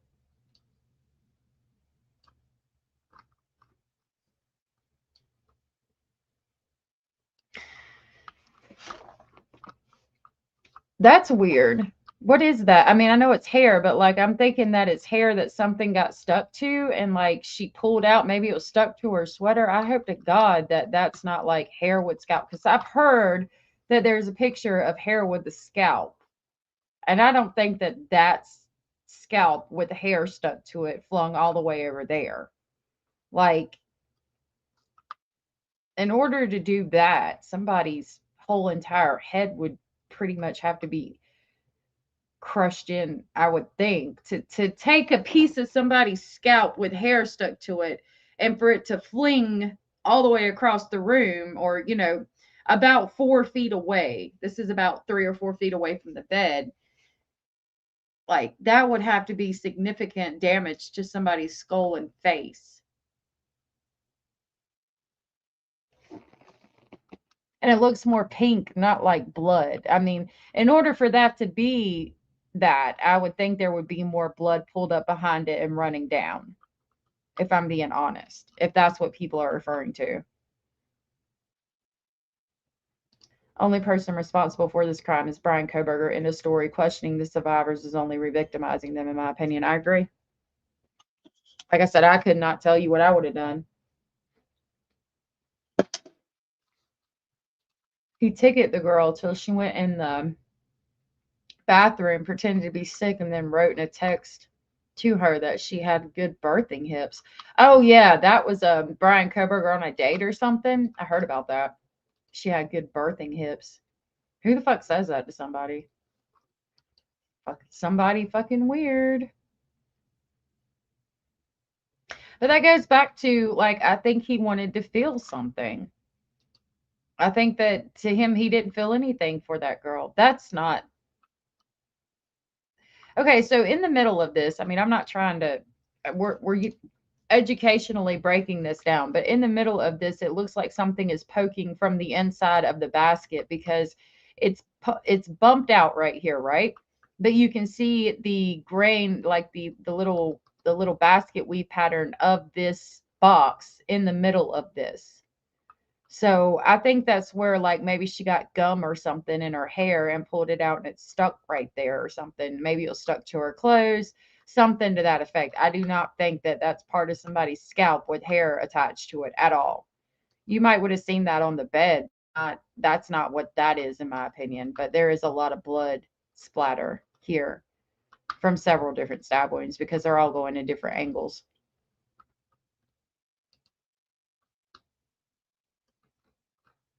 See that blood drop on the dresser? It's pretty significant. I mean, on the nightstand, excuse me. See here, a lot of these could be from the same stab motion because they're kind of going the same angle, especially this one, and this one. This one could have been different because if we line up the angle, it's a little bit different, but it could be the same one. The books in here read The 5-Minute Journal, A Court of Thorns and Roses, and it starts with us. And then she's got just normal stuff for normal college kids. Her water bottle. I mean, it's a lot.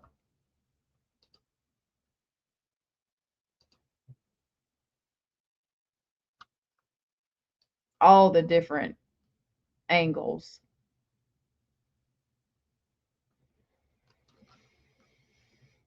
And there you can see it all over the nightstand and her surge protector.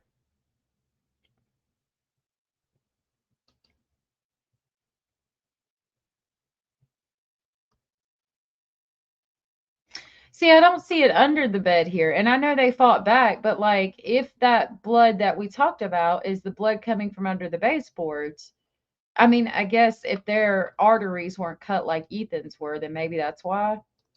Because I would think I would see blood pulling up under here too, because you know, 2 girls were sleeping there.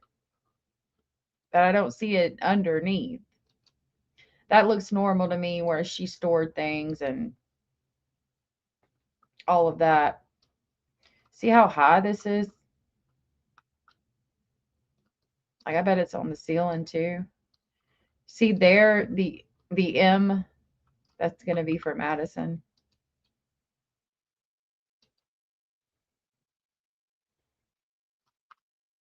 You can see it on the pillowcase there.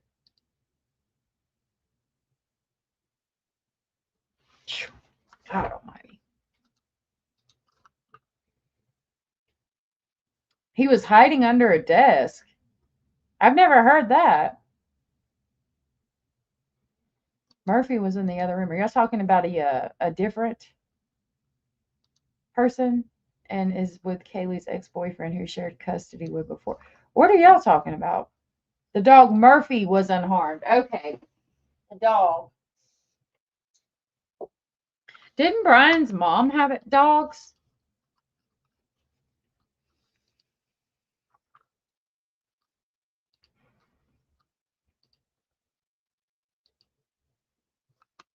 Oh, it stopped loading. Hold on.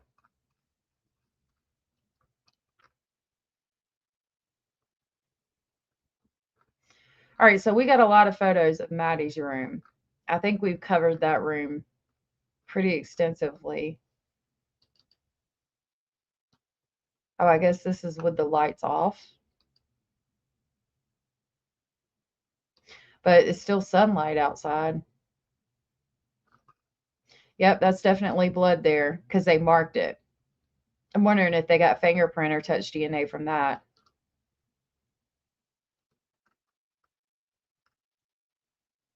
Both of those are. Right here.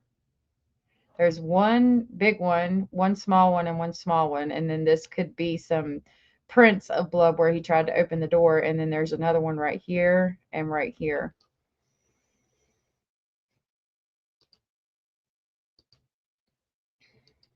It would have been so dark in there. How would he have seen anything?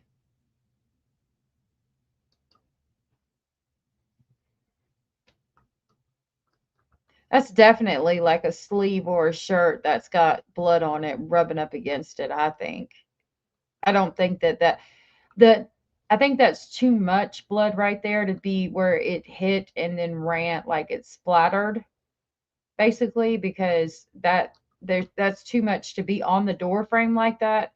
I think that's definitely where it's shirt or where he grabbed it and rubbed up against it. An item of clothing or something to that effect rubbed up against it.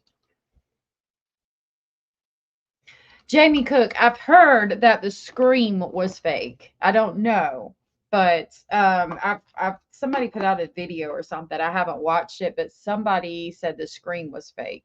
Yeah, the audio was faked. I have. We played it just briefly a minute ago. Somebody said that it's faked. I don't know. Oh, night vision glasses. That's a possibility because I think he did play it out the crowd enough to have night vision glasses. That's a significant amount to dry and crack like that.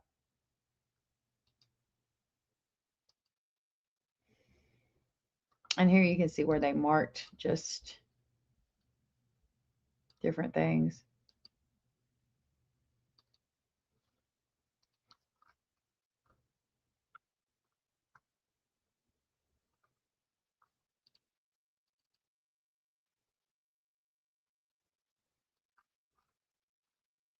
I don't see anything there. They might be doing it with the light to get a point of reference. There's some down here and up there, right here. That's a hole in the wall.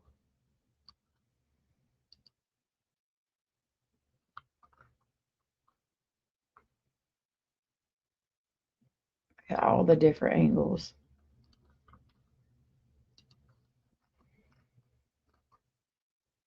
Look at these pictures with just all the different angles. Where these hit the wall and just splatted and stayed there. Right there, that one hit and splat. This man should have never been even able to entertain a fucking plea deal. Fuck him for that.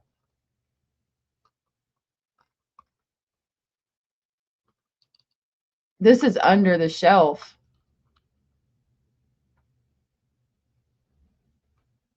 Where it went up from the stabbing up, pulling up and going back down and hit that shelf and just stayed.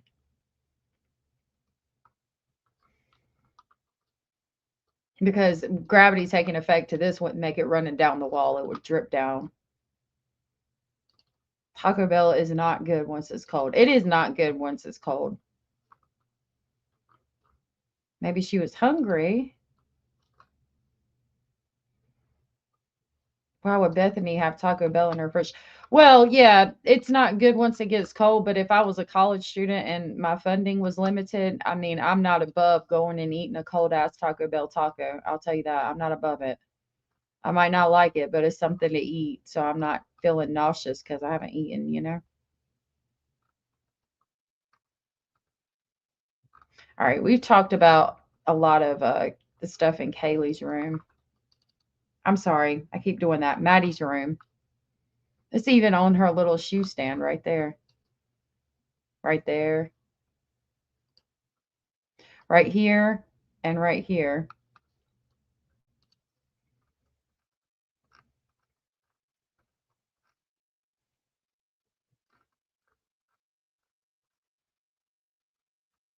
If you want to, I can try to, I don't know that I can upload all of these onto the drive.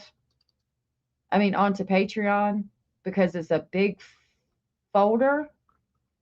But you guys can find it. I'll try to upload it on my Patreon. But it's not hard to find, really. That's the door and their little wreath that they had hanging on the door.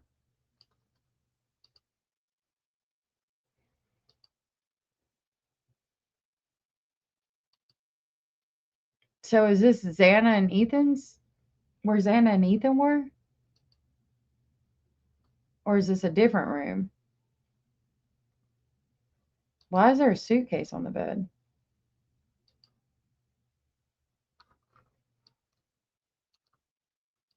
There's leaves on the floor, but that could be because the door was left open. And the Truly can again, I mean, just kids partying, and maybe they had a party that night. There's another can over here by the shower of something.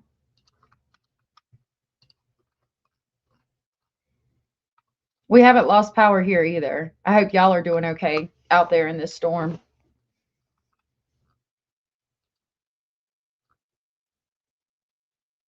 Yeah, I think that's where the wind just blew in leaves.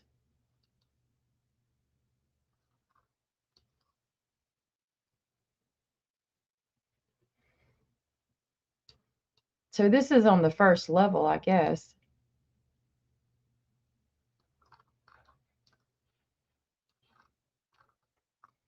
Is that mud?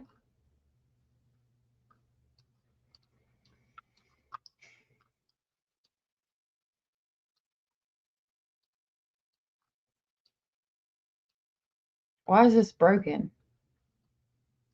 Whose room? I don't think a homicide occurred in this room.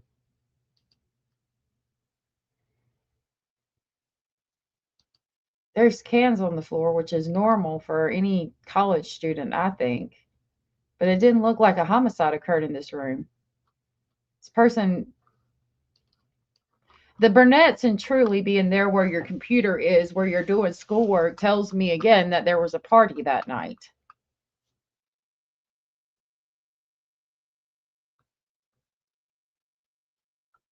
Oh, thank you so much, content. I'm going to put a video out of us going out in the Jeep too. This is Kaylee's room. Okay. Well, thank you for that. Dare to Lead. Just motivational books. Why is the door off? Why is there makes me wonder if it's Ethan's room. Because of that Lego thing there. But I'm probably wrong.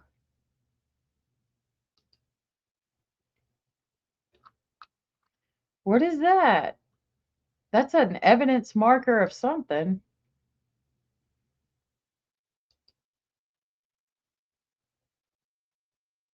What are we marking? The internet box?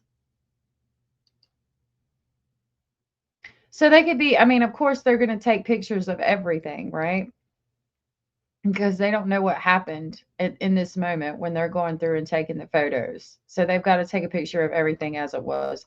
Taking a picture of this door because of where it's worn at right here, but we know it had nothing to do with the crime.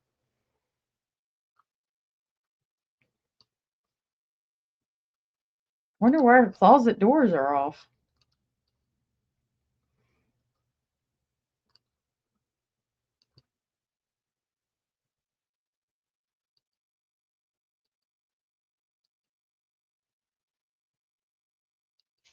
There's something behind that, it looks like, that's covered up. And good to see you. That's the spare bedroom on the first floor that was used as an office, not Kaylee's room. Kaylee and Maddie used it as an office. Thank you for that. I appreciate it.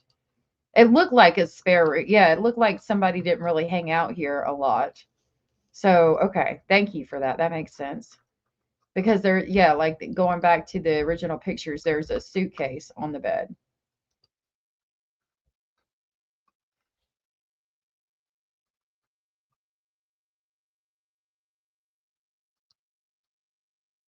So this would be an area that they use as an office. I mean, and where they just store things and where people can pass out if they've had a little bit too much to drink. Makes complete sense to me. The golf clubs, the extra clothes, that's probably stuff they didn't wear too much. So they put it in there in case anybody needed a jacket or something. There appears to be a beer can there, which probably got placed there by somebody who was drinking and went in the room. There's a shoe, probably got left there at a party. Somebody looking for the other Nike.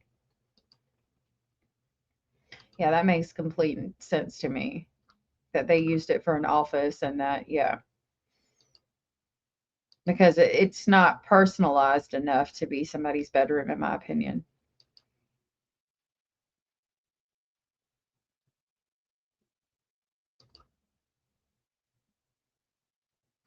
That could be something important that got broken that they were going to put back together at some point.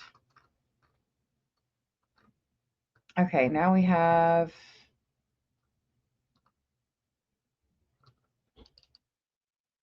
What's in the drawer? Oh, normal things. Leaves and cans going down the hallway. I don't know why a bag's hanging there, but there's a hat. Okay, here's another room. And I don't know whose room this is. This is going to be the room directly across from the spare bedroom or computer room.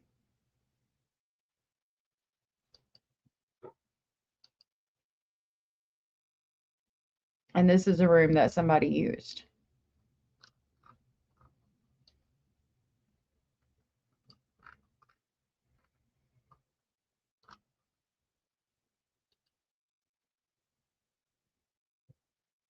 Looks all normal to me.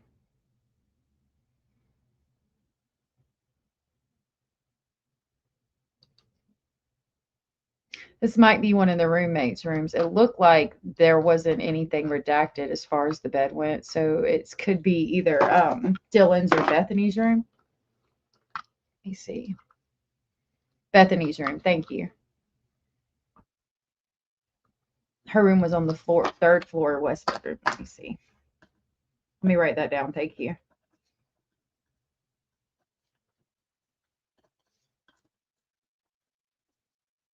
I could pull up the video and go through it again. Yeah, it's an alcoholic drink, but they had parties there and stuff, so I don't think it's I think it's completely normal. Think about, when you first left your parents' house, the things that you did. I would not have been above having a bunch of parties. Why is that on the door? That looks more pink than red. Unless he touched it going out, but it does look more pink than red, like fingernail polish or makeup or something.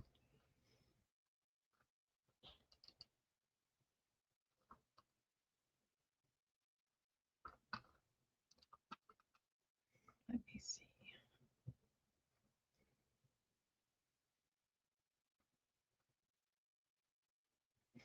So, hold on. We're going to jump back over here real quick. At approximately 4:13 a.m., he begins to make entry. He's entering on the bottom floor. As he steps in, he takes a minute to make sure everything is quiet and that nobody is truly up. Possibly. He walks to the entrance of the living room and looks around. He continues to be cautious and stands there listening.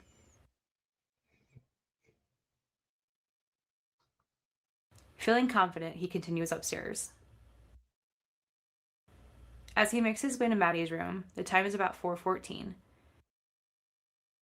Meanwhile, 2 minutes later, Xana takes a break from TikTok and walks into the kitchen. Evidence shows her activity on the app stopped at 4:16. As she enters the kitchen, she's a little shocked to see the sliding glass door wide open. And at the same time, she hears a serious commotion going on upstairs. Hey everyone, I don't usually ask, but thank you. Picking up where we left off, a source revealed that Xana's phone recorded steps and elevation change, which is how it's known she went to the kitchen and the 3rd floor. When she walked up to Maddie's doorway, she interrupted Koberger, who had just finished an intense battle with Kaylee, who fought back violently. After a second or two, he notices her, and then she turns away. Being dark, Xana didn't realize what she was seeing other than a shadowy figure. Out of fear, she quickly leaves. A single source, unaffiliated with the media, claims Koberger injured Xana on the 3rd floor hallway, leaving evidence of blood there. But this single source of information has not been validated by any more sources. Continuing, Koberger, without thinking, pursues her all the way to her room, not realizing he had dropped the sheath of his knife.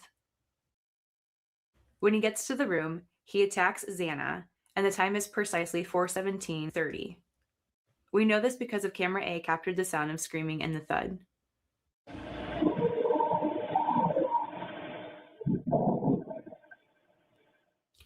After attacking Xana, Koberger focuses his attention on Ethan and attacks him while he slept.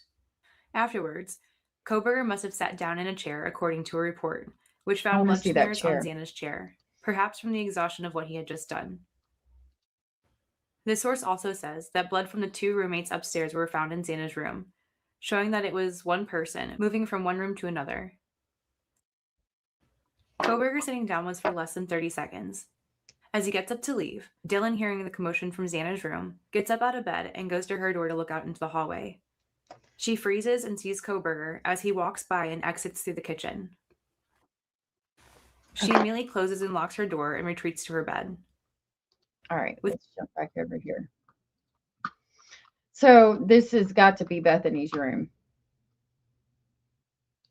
Oh, why do you have to say goodbye? I was just trying to get a layout of the house. That's why I play that. Yes, Mrs. North. Allegedly, it was found on the third floor hallway, but I don't know for 100% fact. You don't have to leave. I was just trying to get a layout, an alleged layout of the house. But this is obviously going to be probably Dylan or Bethany's room because it's a room that's obviously very much lived in, and it's not where any kind of homicide was committed. And it seems to be across from a spare bedroom. So again, I'm thinking that it's Bethany's room. Because if Dylan is across from Xana's room, then this has got to be Dylan's room because it's across from the spare bedroom.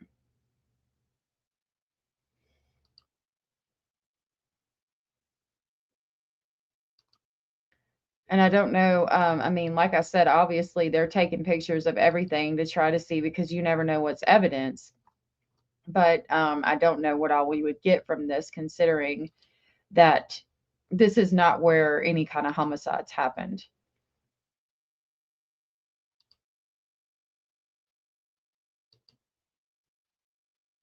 And again, I don't want to. That's cute the way she did her box. I gotta grab me a little sweater real quick. I want to be very careful because, like I've stated many times, I don't think that they're bad people or anything is wrong with them partying, because I mean most college kids do, because they're out from under their parents' house for the first time in their lives. So I don't think that it's. There was another roommate that has just moved out too. Was there? Yeah, it's kind of weird. First floor bedroom, office, east bedroom, Bethany's room. Thank you for that. Okay. Let me write that down. First floor, office, Bethany. Second floor is going to be Xana and Dylan, right? And then third floor is where Kaylee and Maddie were, in Maddie's room. So where would Kaylee's room be then? It's going to be in the second floor or across from her in the third floor?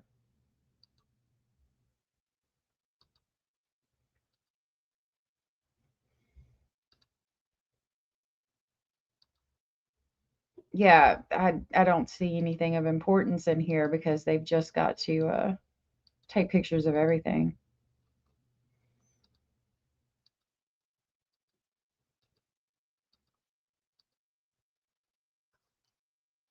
My computer said nope. Hold on.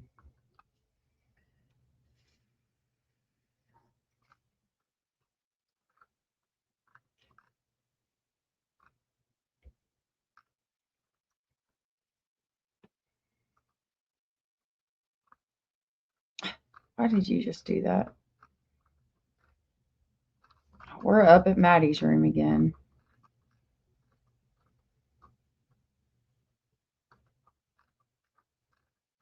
Did my damn drive just jump? Or is this photos of all the blood splatter again?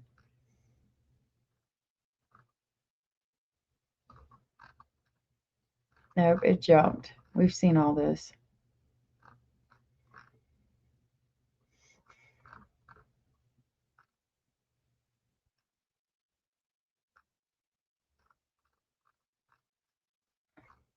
Hold on, sorry y'all. It jumped back up to her room, to the beginning of where we started going over the photos.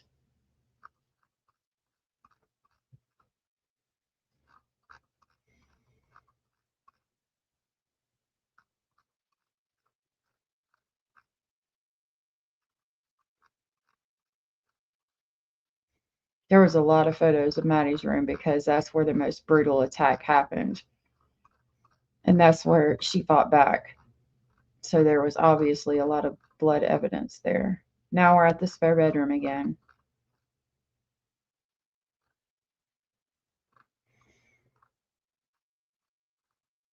This is all Bethany's room that we were just going through. That was the photo we stopped on.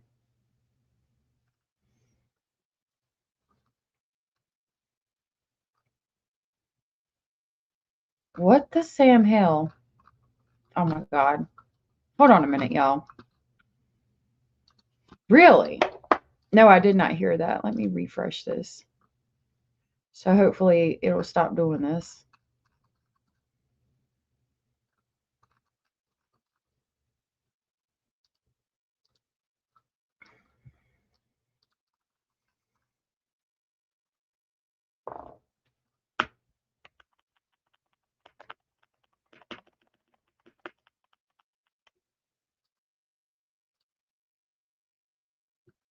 I didn't see the trash can. I didn't see those, so it's reloaded. Okay, so we've got the blood on the stairs. We did see it. I didn't see that the first time. Okay, so this is the knife. Is that the knife he allegedly used? There by the beer pong table. And then that's the blood on the stairwell. You can see it there where it's hit and then pulled down. And that's the third floor stairwell. So that could be where the altercation with Xana happened.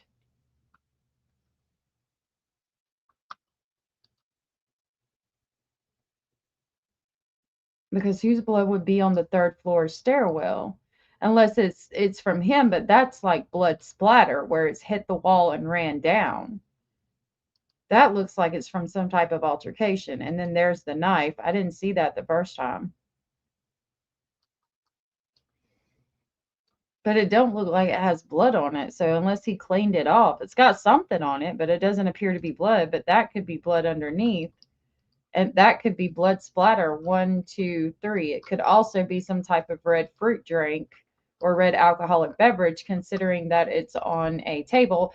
And there is a black cherry White Claw right here. I'm imagining that would probably be red or pink if it knocked over. And I don't think that it's out of the realm of possibility for this to have spilled alcohol on the table, considering that it was probably beer pong. And that's, if you were playing beer pong and the drink splashed out, it would create the same type of splash.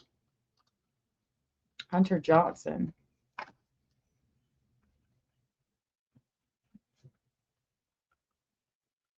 Okay, I wrote that down. Yeah, a lot of things are closed for tomorrow. His knife was never found. Oh yeah, the K-bar knife. Right. Thank you. K-bar knife was never found. Well, who had this knife? Was it just hanging out there from before, or did one of the roommates grab it to try to protect themselves?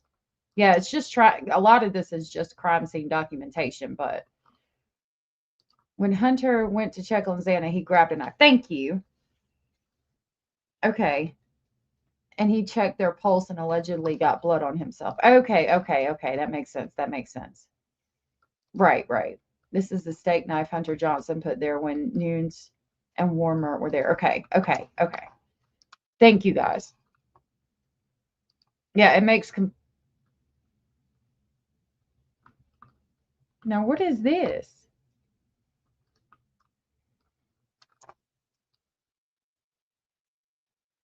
This is some kind of silver cloth that has what appears to be blood on it. This looks like blood. That looks like blood. Is it a tarp showing them documenting a body or something?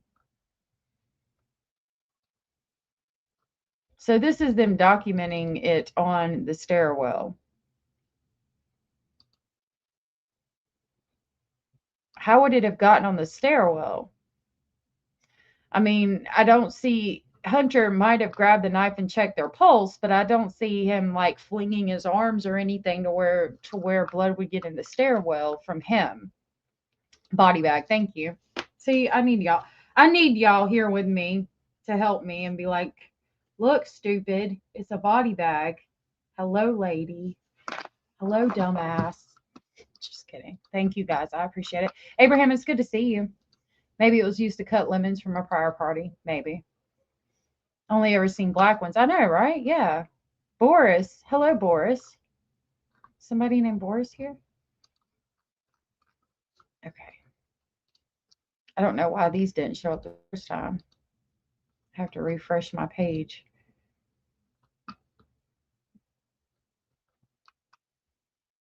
Yeah, I don't understand where these blood splatters are from that are on the 3rd floor stairwell.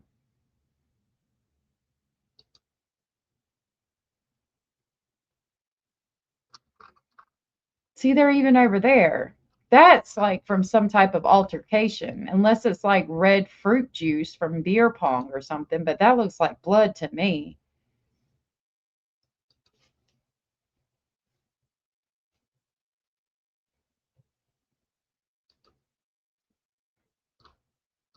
Blood and hair.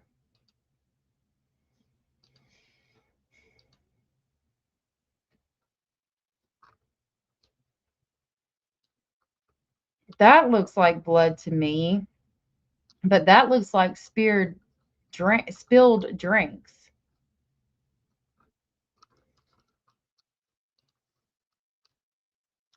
Good. Hello, Boris.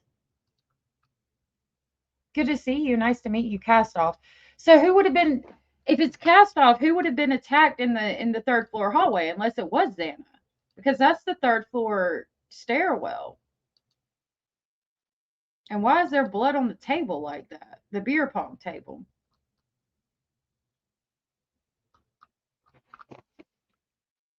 This is normal to me. I know it's, as an adult now, I would make sure that my floor was a little bit more swept up. But as a young adult in my 18, 19, 20 years old, I absolutely could have found it completely normal to have a house like this, especially where you got a lot of people living. It's probably hard to get people to wash their own dishes.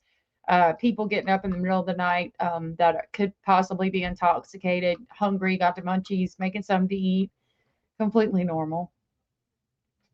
It's like my mom used to tell me, she would say, my father slept in his underwear. So when I was little, I would want to sleep in my underwear. And she would say, no, we have to put pajamas on because if something happens in the middle of the night and the ambulance comes, you got to have pajamas on. So it's like, where was I going with this? Oh, yeah. It's like, while you're comfortable and it might be a little bit messy, you don't think that something horrific is going to happen. And so you're not like, I got to make sure the house is clean in case something horrific happens. I think that's completely normal for young adults. It's a highlighter lid. That is a spot of blood. See, but I'm thinking that this is a party house. So like could some kind of altercation happen there before? Because somebody's nose been bleeding? Like, is this all from the homicides? Obviously, a lot of it probably is because there was a lot of blood. There was a lot of brutality in this attack. But is it all from that? That was the 1st to 2nd floor stairs. Looked like it was to they went there and then went to Maddie's room. So if he came in the bottom floor and then went up all the way up to the 3rd floor, he wouldn't have got it going up, obviously. Duh. He wouldn't have been covered in blood in that moment, but coming down, he would. But why would he be on the opposite side? I mean, okay. If we're talking about, I don't want to scroll too much up. This cast off though, that's not like somebody right here. That's not like somebody brushing past it. You know what I mean? And then like their clothes or whatever items have blood on them, swiping it. That's like a blood drop from some type of altercation and then gravity took effect and it went down. Like even this, it's like it hit the wall with velocity and splattered. And then gravity brought it down. That's a very different. That's very different than rubbing clothes or something as you're leaving. Yeah, so there had to be some type of altercation that happened here on the 1st to 2nd floor stairwell. Like it's significant. And it's hitting with velocity.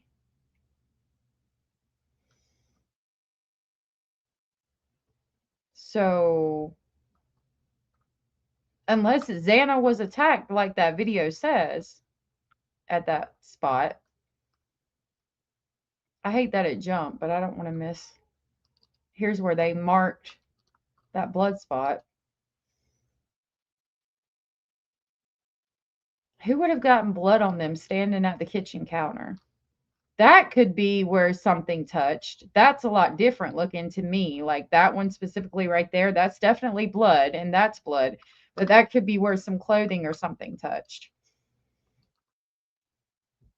Spaghetti sauce, maybe. It looks like blood, though. We haven't seen it. It's not like they lit it up with luminol. That's a little dark to be spaghetti sauce. Even cranberry sauce, that's a little dark. That looks like blood to me.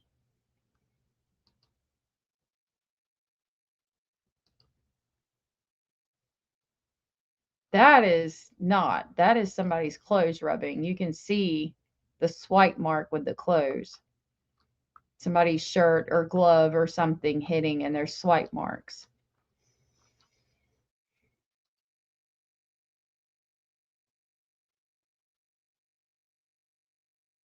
Definitely swipe marks. And then they're at the doorway to Xana's room. The doorway to Xana's room. And like, I'm trying to figure out, I guess with this, because it hit with some velocity and then gravity took effect, I'm guessing the door was open when this happened.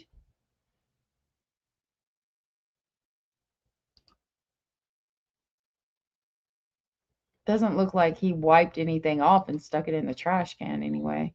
Whose blue damn gloves is them right there sitting on top of the toilet? I wonder if those were used by him and they got his DNA on them, or if the girls were dyeing their hair or something. It's not a good video to watch. Okay, do you know of a better one that gives me an idea of like how it happened in a walkthrough of the house? That's what it looked like to me. Hey, Tara. Good to see you. Nice to meet you guys that are coming in. They used Blue Star. It looked like they used it on Maddie's room, but I didn't see where it lit up. Maybe the knife was dripping. Yeah, that's a possibility. My children are running through the house. Their dad is here, though, so. Or when Maddie was coming down the stairs in a panic, maybe she was being stabbed up the stairs first. No, I think Maddie and Kaylee were in the bed together. And then, unless Xana was stabbed or some kind of altercation happened before she made it back down to her room, she was in the room and attacked in the room because she had seen Brian, allegedly. And then Ethan is on the bed, allegedly. I could have this totally wrong, but I think I heard some of them may have cut themselves at one of the parties previously, and it wasn't necessarily from the crime. You have a better video? Did you do a video on this?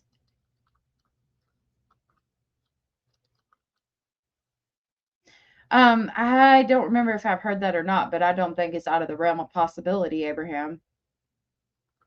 Yeah, that's going to be cast off too. Not touch. And then it goes back into Maddie's room. Yeah, there's the knife sheath. These are the ones that skipped in the beginning. That's the K-bar knife sheath, right? And if this redacted is a body, I think that lets us know that he started in that room and Kaylee fought back, and it was just such a frenzied attack that he forgot the knife sheath. And as I showed you with my knife sheath, you have to unbutton it here. So I think it's entirely possible that there was touch DNA left on that knife sheath. And there is a more graphic depiction, which again, I'm not going to go back through all of these. I did have the question of how did this white Sherpa blanket stay white like that and doesn't have blood on it? Not me. Okay. If you let me know the name of the channel that has it, I'll play it. Whoever the person was that came. Okay. Okay. I got you. You can't see blue star reagent with the lights on. The light must be off and purple light on. It's meant to identify cleanup. Yeah, there's this stuff they sprayed. Let me scroll down. Oh, yeah. This is all Xana's room, which we covered. I mean, Lord have mercy. Maddie's room, which we covered extensively because I refreshed it and it went back to the top. But they do it in the door well.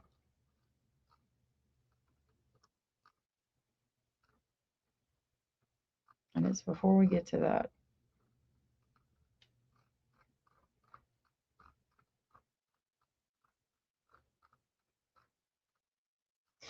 I don't know where it's at, but it's got blue stuff. It looks like it was poured on the side of the door and poured on the doorknob, and it looks like they were looking for prints of some sort.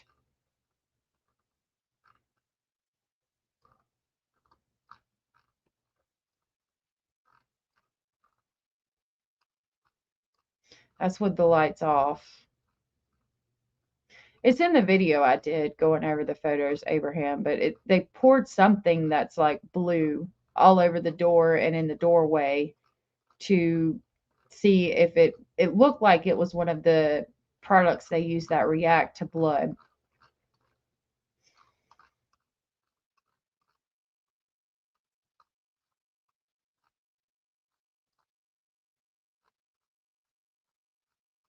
So I don't know. And it looked like it didn't react, but we obviously saw blood on the door. All right, now we're back where we need to be.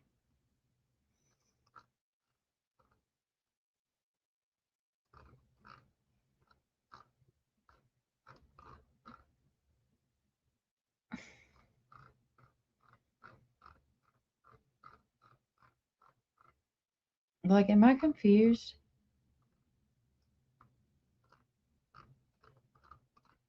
It's not me. Am I crazy? It's jumping. My computer might said, look, bitch, that's enough for today. I might have to stop it because it's jumping.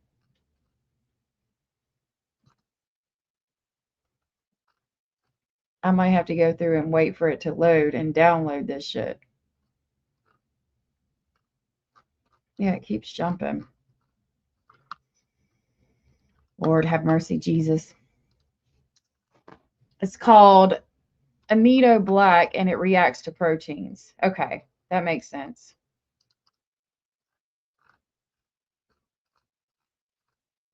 So blood is not a protein?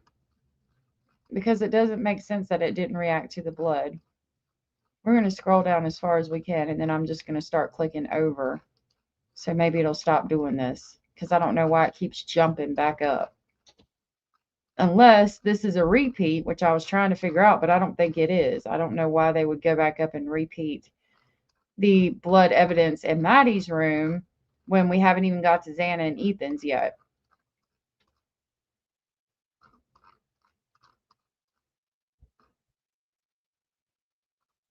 And I don't want to keep going over. Okay. It goes to right. Let's try it this way.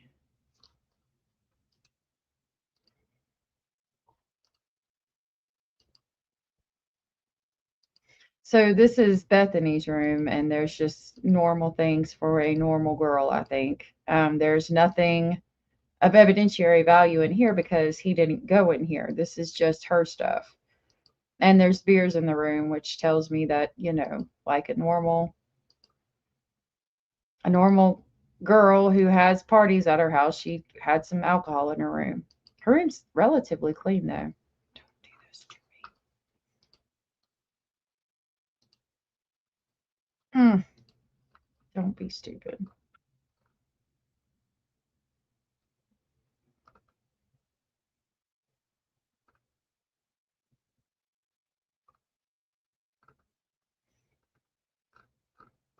Yep.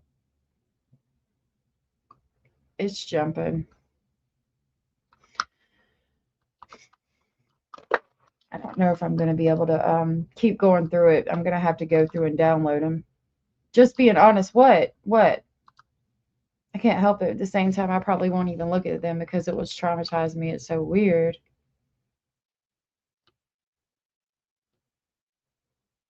You don't think he knew Ethan was there? I don't know. He might not have. I don't know how Ethan would have slept through something like that.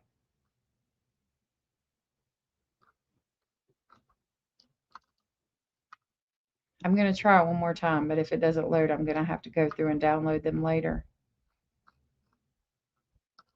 Where is it? All right, let me pull it up again. Big keeps jumping back to Maddie's room. Then we'll have to come back and continue going through it on another live stream. I need to get the documents too. Okay, so a synthetic diazo dye used to detect faint or latent blood stains by staining proteins a deep blue or black color. So since we're going back up here, I can show you, as long as I catch it before I scroll past it, what I'm talking about. Okay. You see here this blue stuff that they poured all over the floor, right? And I don't think that it's lighting up because this is blood, right? Because if this was blood, that would mean he cleaned up. That would mean that he wiped up all the blood in this area, except he couldn't get what was right here, what was over here, and what was on the floor over here because, you know, it leaves behind traces and then it goes under the floor. To me, it looks like they poured something and it traveled with gravity down through the floor and, you know, the baseboard and things like that, right? But then if we look, here's more pictures of it.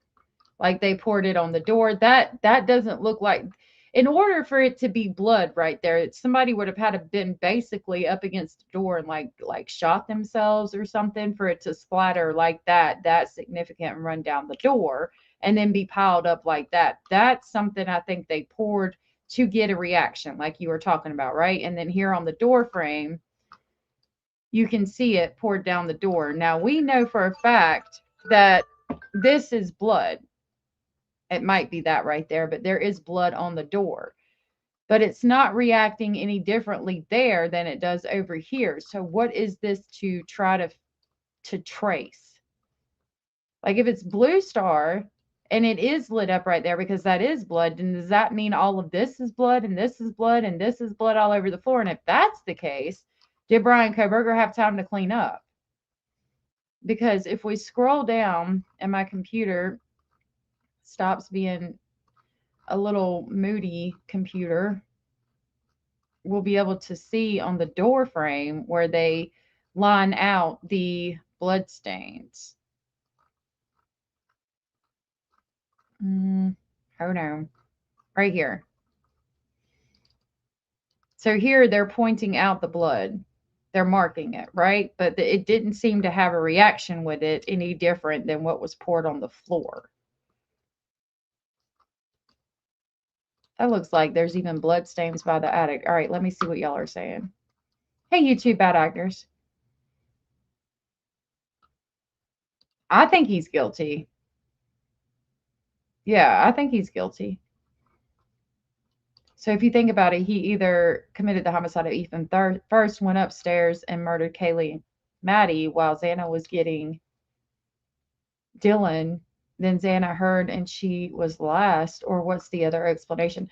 The video we played, but I don't know. It is weird that there's blood on the stairs. I'm with you. I think Brian Koberger is guilty, but there's definitely more to this story. There had to be a copious amount of blood to drip in the kitchen, outside the house, etc. Yeah, absolutely there did. But how does it get on the stairwell? I mean, and it's like splash DNA. It's like the blood splattered on the stairwell, not that he rubbed against the stairwell. On the top, it's like some kind of clothing rubbed against the stairwell, but on the side, it's not.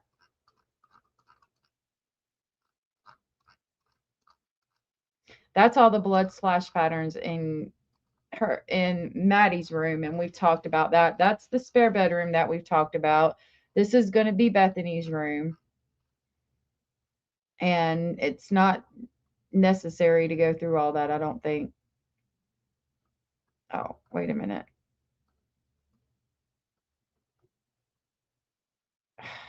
Yep. Okay, I'm done trying. I'm going to have to download them. Let me see what y'all are saying. The blood outside is not from the kitchen. It's from Xana's room. Yeah, the blood outside is definitely from Xana's room, and it appears to be where blood seeped under the floorboard and is then running down the foundation, flicking from his knife. So it's not going to pull it up. I'm going to try. How would, okay, if he's in the stairwell, how would it coming from his knife, like, are you saying, okay, so if I take this knife right here, the only way, if I'm walking, let's say I'm walking past this chair, please excuse my mess. The only way is if I'm like walking like this or like this, like hurriedly. Let me see if y'all can even see me. You probably can't even see me. The only way it's going to flick, if there's something on this knife, the only way it's going to flick is if I'm like, you'd have to be like twisting it for it to flick like onto the chair like it did in that stairwell. Excuse my fupa. But you'd have to, like, if you're, maybe like that, it could flick off and cast, but it doesn't make a lot of sense to me. I don't know. It seems to me more that somebody would have gotten, but it's not enough for somebody to be attacked. So maybe you guys, it could be right. It's not enough for somebody to get attacked if we're being honest. Let's see if I can pull it back up if my computer will stop being weird. I don't know.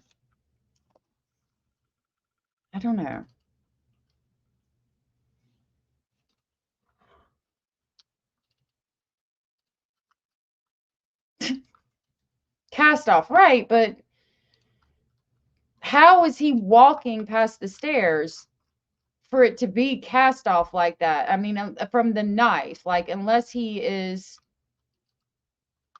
hold on, I've got it because it's some of the first pictures, so I'm able to pull it back up. Unless somebody's attacked in that area. But that is the beer pong area, so is it indeed blood? Is it drink? Is it alcohol? What is it? To me, that looks like cast off. I don't understand how we're walking past that and flicking our knife to where it's creating all of that. But I also don't think that somebody was murdered right there, was homicided right there, because that's not enough blood. But it's enough for it to cast off, splash against the wall, and then run down. I don't see him walking and just flinging the knife here, there, and everywhere, and it doing that. I mean, I could be wrong. I'm no expert, obviously, but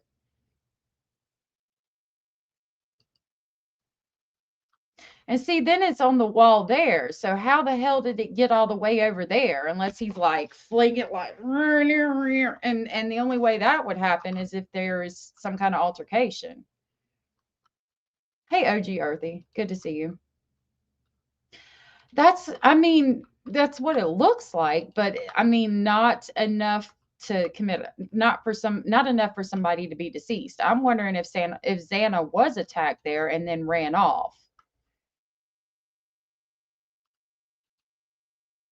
to her room where she was later killed, especially for it to be all the way over there. I mean, that's even at an angle that is going at it hit like this, and then gravity took effect and pulled it down. So that's kind of at a different angle, like it hit and splashed against the wall. And that's like the ceiling stairwell area. And it looks like there could be some over here too. And right there, look right there at the very bottom. It looks like there's some that drip down. That's got to be from an altercation. That can't be from the knife. Like it's even down here where it hit, and then there was a significant amount. When gravity took effect, it pulled it down in 2 different locations.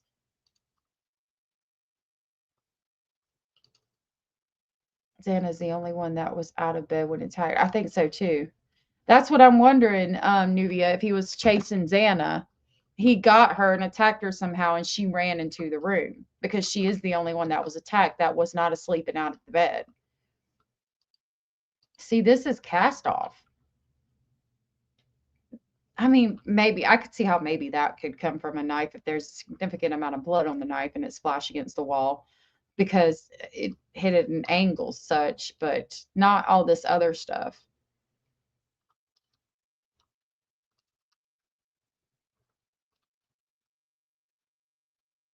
And then the beer pong table.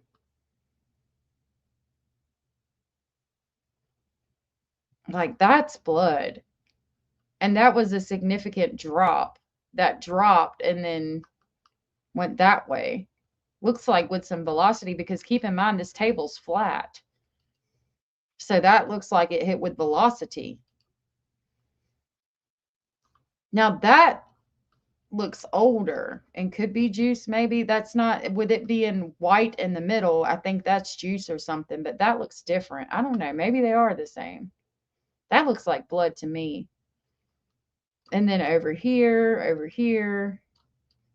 right there. This is the beer pong table.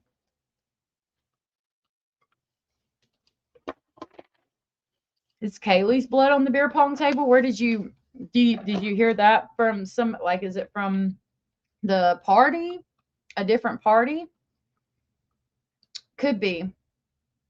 I don't know if it looks cleaned up. I don't think it's blood because I don't think he had time to clean anything up. Those are just could be stains from drink spilled at a party.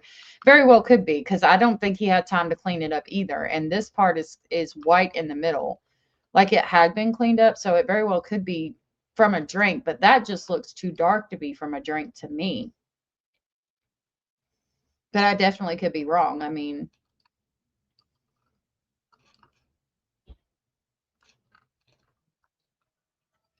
good Lord. Why do I have so many alarms set on my phone?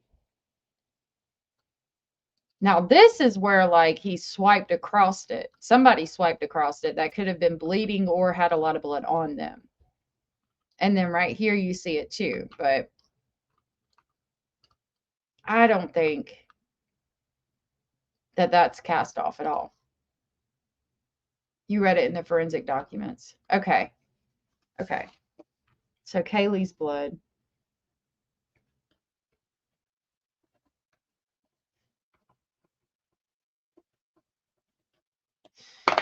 Okay.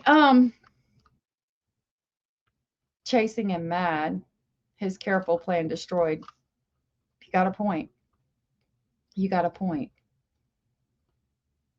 Blood looks more brown when exposed to oxygen or the elements. Well, remember what we saw in Maddie's room was like black and cracked where it had bubbled up. And then we see the knife sheath and stuff. I still want to know where these gloves came from that are sitting on the toilet in the bathroom, or blood from his glove grabbing the railing. Yep, that's exactly what that looked like to me.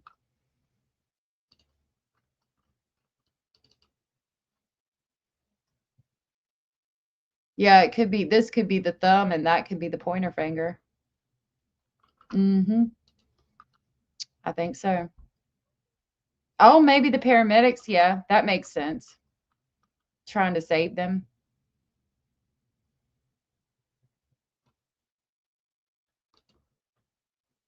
The glove came from the bathroom trash can.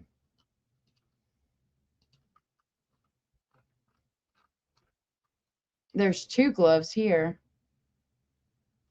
But it did, I mean, there is pictures of the trash can and the glove in it. So I guess it did. See, that's blood splatter too. And then we go into Maddie's room. Of course, I mean, again, just because they're in a particular order doesn't mean that's the order that it happened. I'm going to try to scroll down through these, but I think we'll probably have to end it here for today because I've been going for like 2.5 hours and my computer is being a little butthole and not wanting to load the pictures when I scroll down. So I'm going to have to like let it sit here for a good 5 minutes and then try to download them so we can continue going over them. But I will continue to go over them with you guys if this is something you guys were to go through and talk about. But again, my thought process is the education behind it, trying to understand the crime, trying to understand exactly what happened, how it happened. I don't think we'll ever know why specifically it happened other than Brian Koberger wanted to fucking feel something.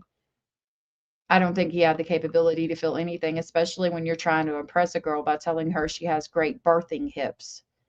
That's something that is just weird, and maybe he thought he could, something a girl would want to hear, but it's just fucking weird.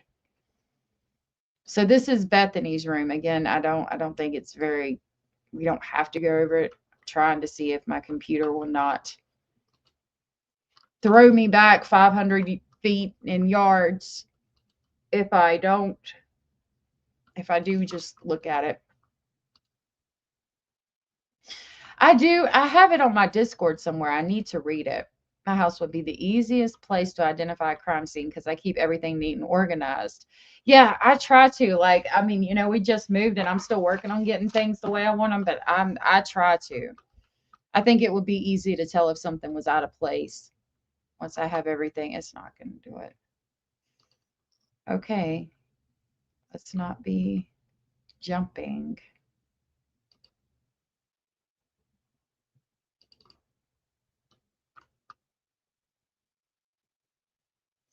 So she's got yarn, cornstarch, which is something she might have used from makeup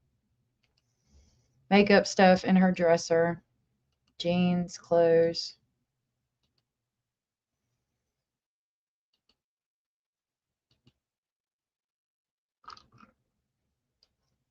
I don't think a homicide occurred in here, so it's loading for now. Okay, now we're looking at going up the stair, but this is the second floor to the third floor where Maddie and Kaylee were.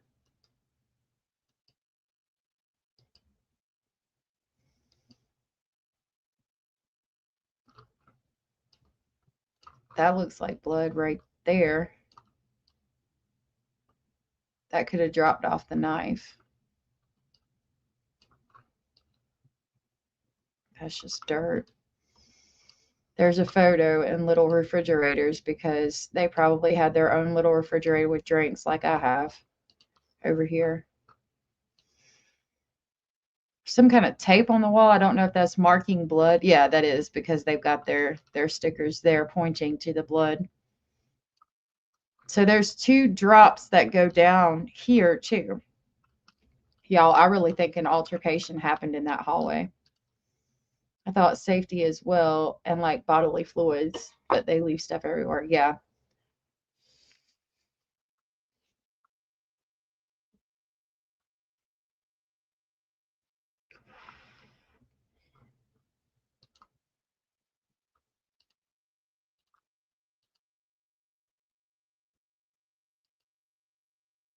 Okay, so whose room is this? What do we got, a K? This might be Kaylee's room. That looks like a K. I can't tell if I'm assuming. I don't think it's a V. It's either a V or a K, and it looks, I don't think it's a V.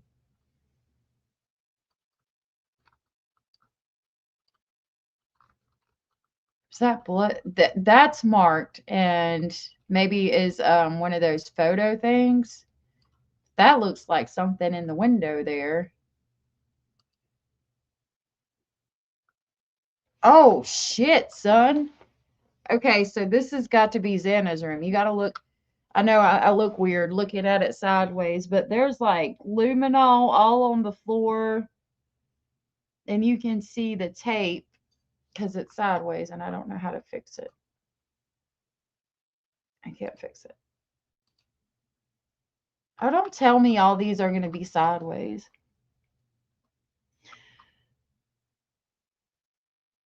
So this room is a lot more messy because the altercation happened. Like I'm seeing this desk. We know that desk didn't go there because that's where the altercation happened. Why are they all sideways? This is going to piss me off.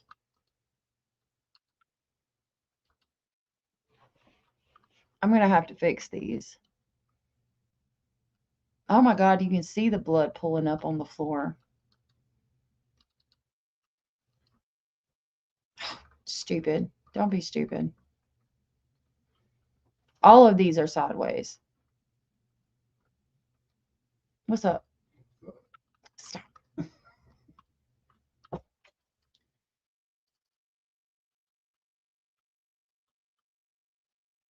I'm sorry we have to turn our head to look at this one, but Xana's room. Yep. Okay. Amino black. Let me look that up. I still got my head turned trying to. I gotta download these and so we can see them clearly. But like, look, you can see the blood and the luminol there. It's blood. My God. There's just blood everywhere. But this is where Xana, like, there was an altercation with her.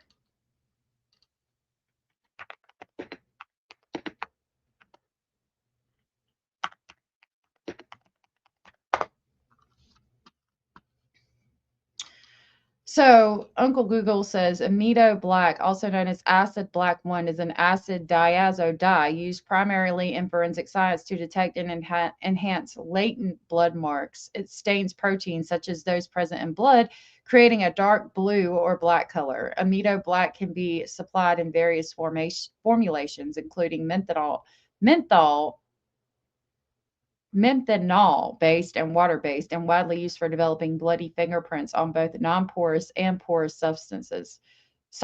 It works by reacting with blood proteins, primarily hemoglobin and methemoglobin, to produce a visible stain. So that is the stain it produces, which is that blue color. But I know for a fact, looking back at that door, like this is not blood. That blue color right there, there's no way that all of that is blood running down the door, because that would mean he had time to clean up. Now, this really, really dark one right here, that might be a blood splatter on the door that ran down. But like this shit, that would mean he cleaned up, and I know he didn't. This blue could be where people walked in or ran in blood that was on the floor, or the altercation with Xana while she's profusely bleeding and it's leaving blood on the floor where you see, like, you know, they like footprints, boot prints, and things like that, where they could have been basically wrestling with one another. And then the back of this table, if that table more than likely was flipped around at like this part would have been up against the bed. So if you take this side right here and flip it back to where it's up against the bed, that's how it probably would have been originally. But during the process of the altercation, it got flipped out like that, and they're grabbing and things like that, and there would be blood everywhere. And then that looks like where it could have dropped and ran down. This is insane. Around the doorknob is dusting powder. Okay, that makes sense.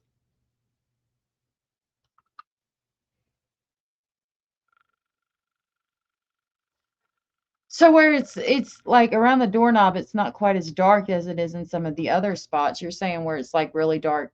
Oh, hold on a minute. Y'all can't even see it. Okay, now look at the doorknob where the comments were just at. This part right here that's really dark could be where blood fell and then dropped down, but all of this is not. So is that just where they poured it on there, and then like the spots that were really like that our blood reacted? Because that one's significantly darker than this one.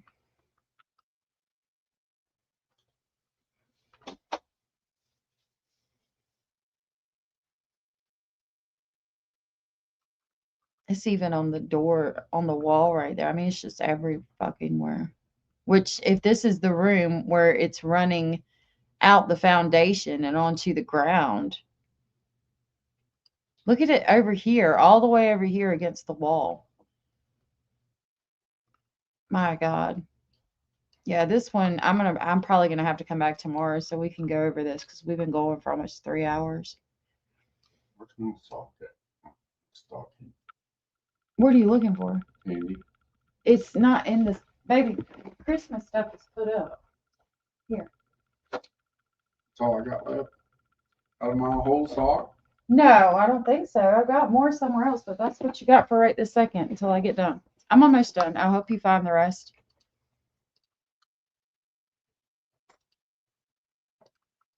I got some of these if you want some of these for right now, but I don't know where the rest is at right now off the top of my head. I knew where that was. These little bueno things. The hell are they? Them little chocolate things. Okay. What is that? Do you buy a chocolate bar? No, but say green shit. It's the pistachio stuff that we just made earlier today with the kids. Yeah, sorry. Xana was found on the floor, so that's probably where she was at. Probably. Right there. And it makes sense that the nightstand would have blood all over it like that because of the altercation that happened in that room.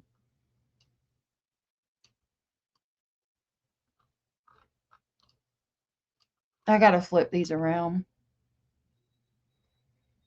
See, this is a lot different. I know there was an altercation in this room, right? But this is all where it hit the wall and gravity took effect and it ran down, because you got to keep in mind we're looking at this sideways, right? Like all of these, that one hit kind of at an angle, but then gravity took effect. But like it's not like what we see in Maddie's room where you can see the oval marks, right?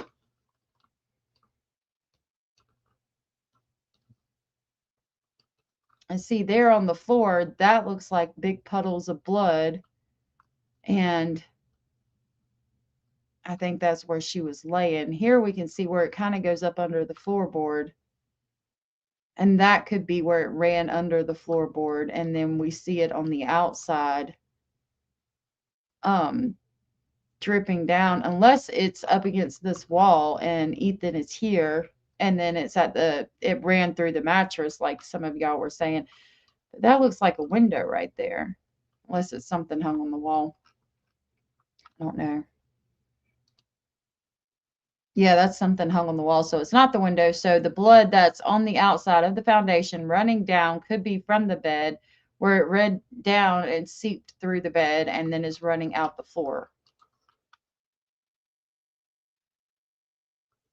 Wrong wall. Pivot screen.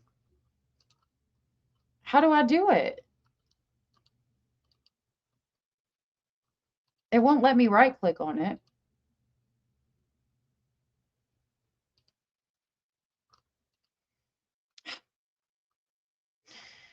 Okay, I'm going to keep it right here for now, and we will continue going over this tomorrow because we've been going for like 2.5 hours. Yeah, I would be I would be one that would be over here turning my damn monitor. You really wonder why Dylan never called anyone for help. This was not a quiet thing. I mean, again, I don't know. I don't know. And until I'm in that position, I don't have a right to judge. That is where Ethan was, the bed against the wall. Yep. Yep.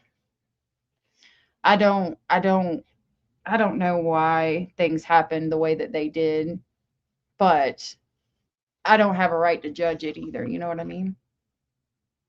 Pivot your screens.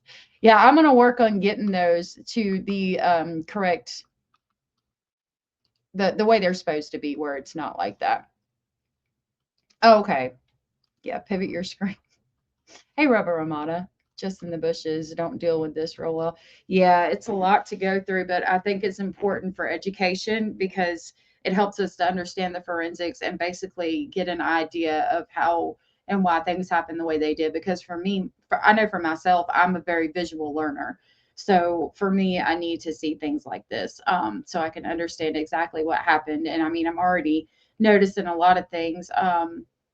And what I want to look more into tomorrow is why was the blood pattern stains oval? Like they go up and then come back down like that in Maddie's room. But then where we know there was an altercation, as far as the wall, I mean, I know Ethan was the one that was over by the wall, and I think he was supposedly asleep the whole time. But where Xana, I'm not seeing any of those oval blood spatter patterns, right? But we do see her blood on the floor, and it's a significant amount where he came in and attacked her. Orientation. Yeah, I need to fix it. Oh, yeah, sure. You can email me. My email, I'll put it. Hold on.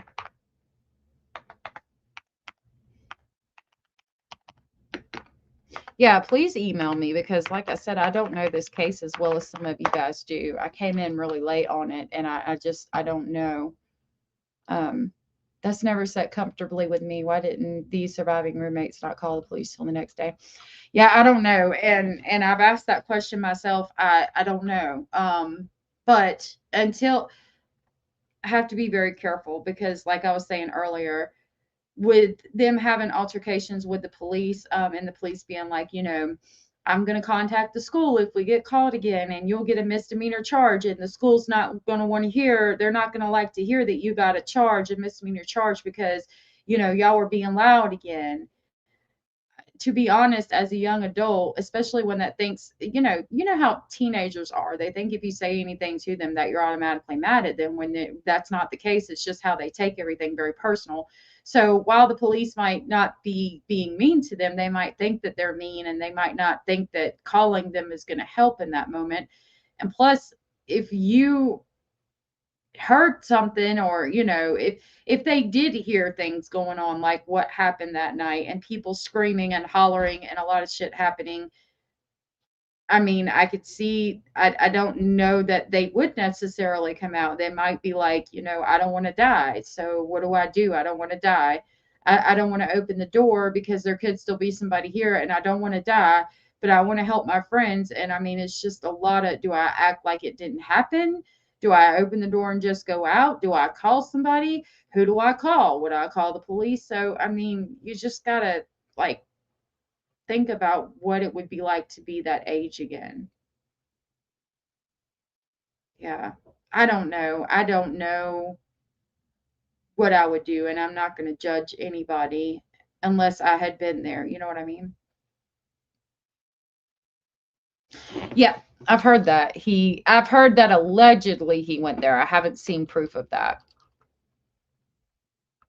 All right, y'all, I'm going to go for the day, but I appreciate you guys being here. If you don't mind, please hit the thumbs up, and we will continue to talk about this tomorrow. Have you ever heard why he did this, or if there was a motive? I haven't, and I don't. Gianna, nice to meet you.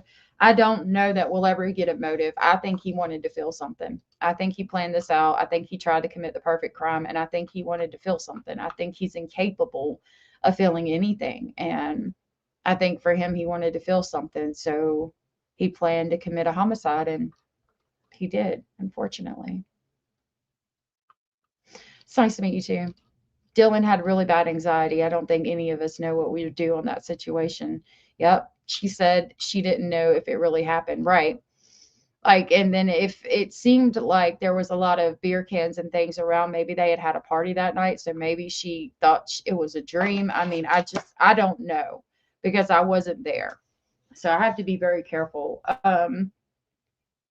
They are victims of this at the end of the day, regardless. So, I mean, I'm definitely not going to judge him. All right, y'all. Thank you so much for being here. If you don't mind, please hit the thumbs up on your way out. Thank you, Edith, for the gifted membership. I really, really appreciate that. And with that, I will see you guys tomorrow, and we'll continue to talk about these pictures and go through them. And I'm going to work on trying to flip them around the correct way. It was nice to meet you guys that came in, and I'll definitely see you tomorrow. She did lock the door because she was scared. Yep. All right, y'all, stay safe out there. Try to stay warm. Hopefully the worst of the storm is over for most of you. Yep, and I'll see y'all tomorrow. Bye.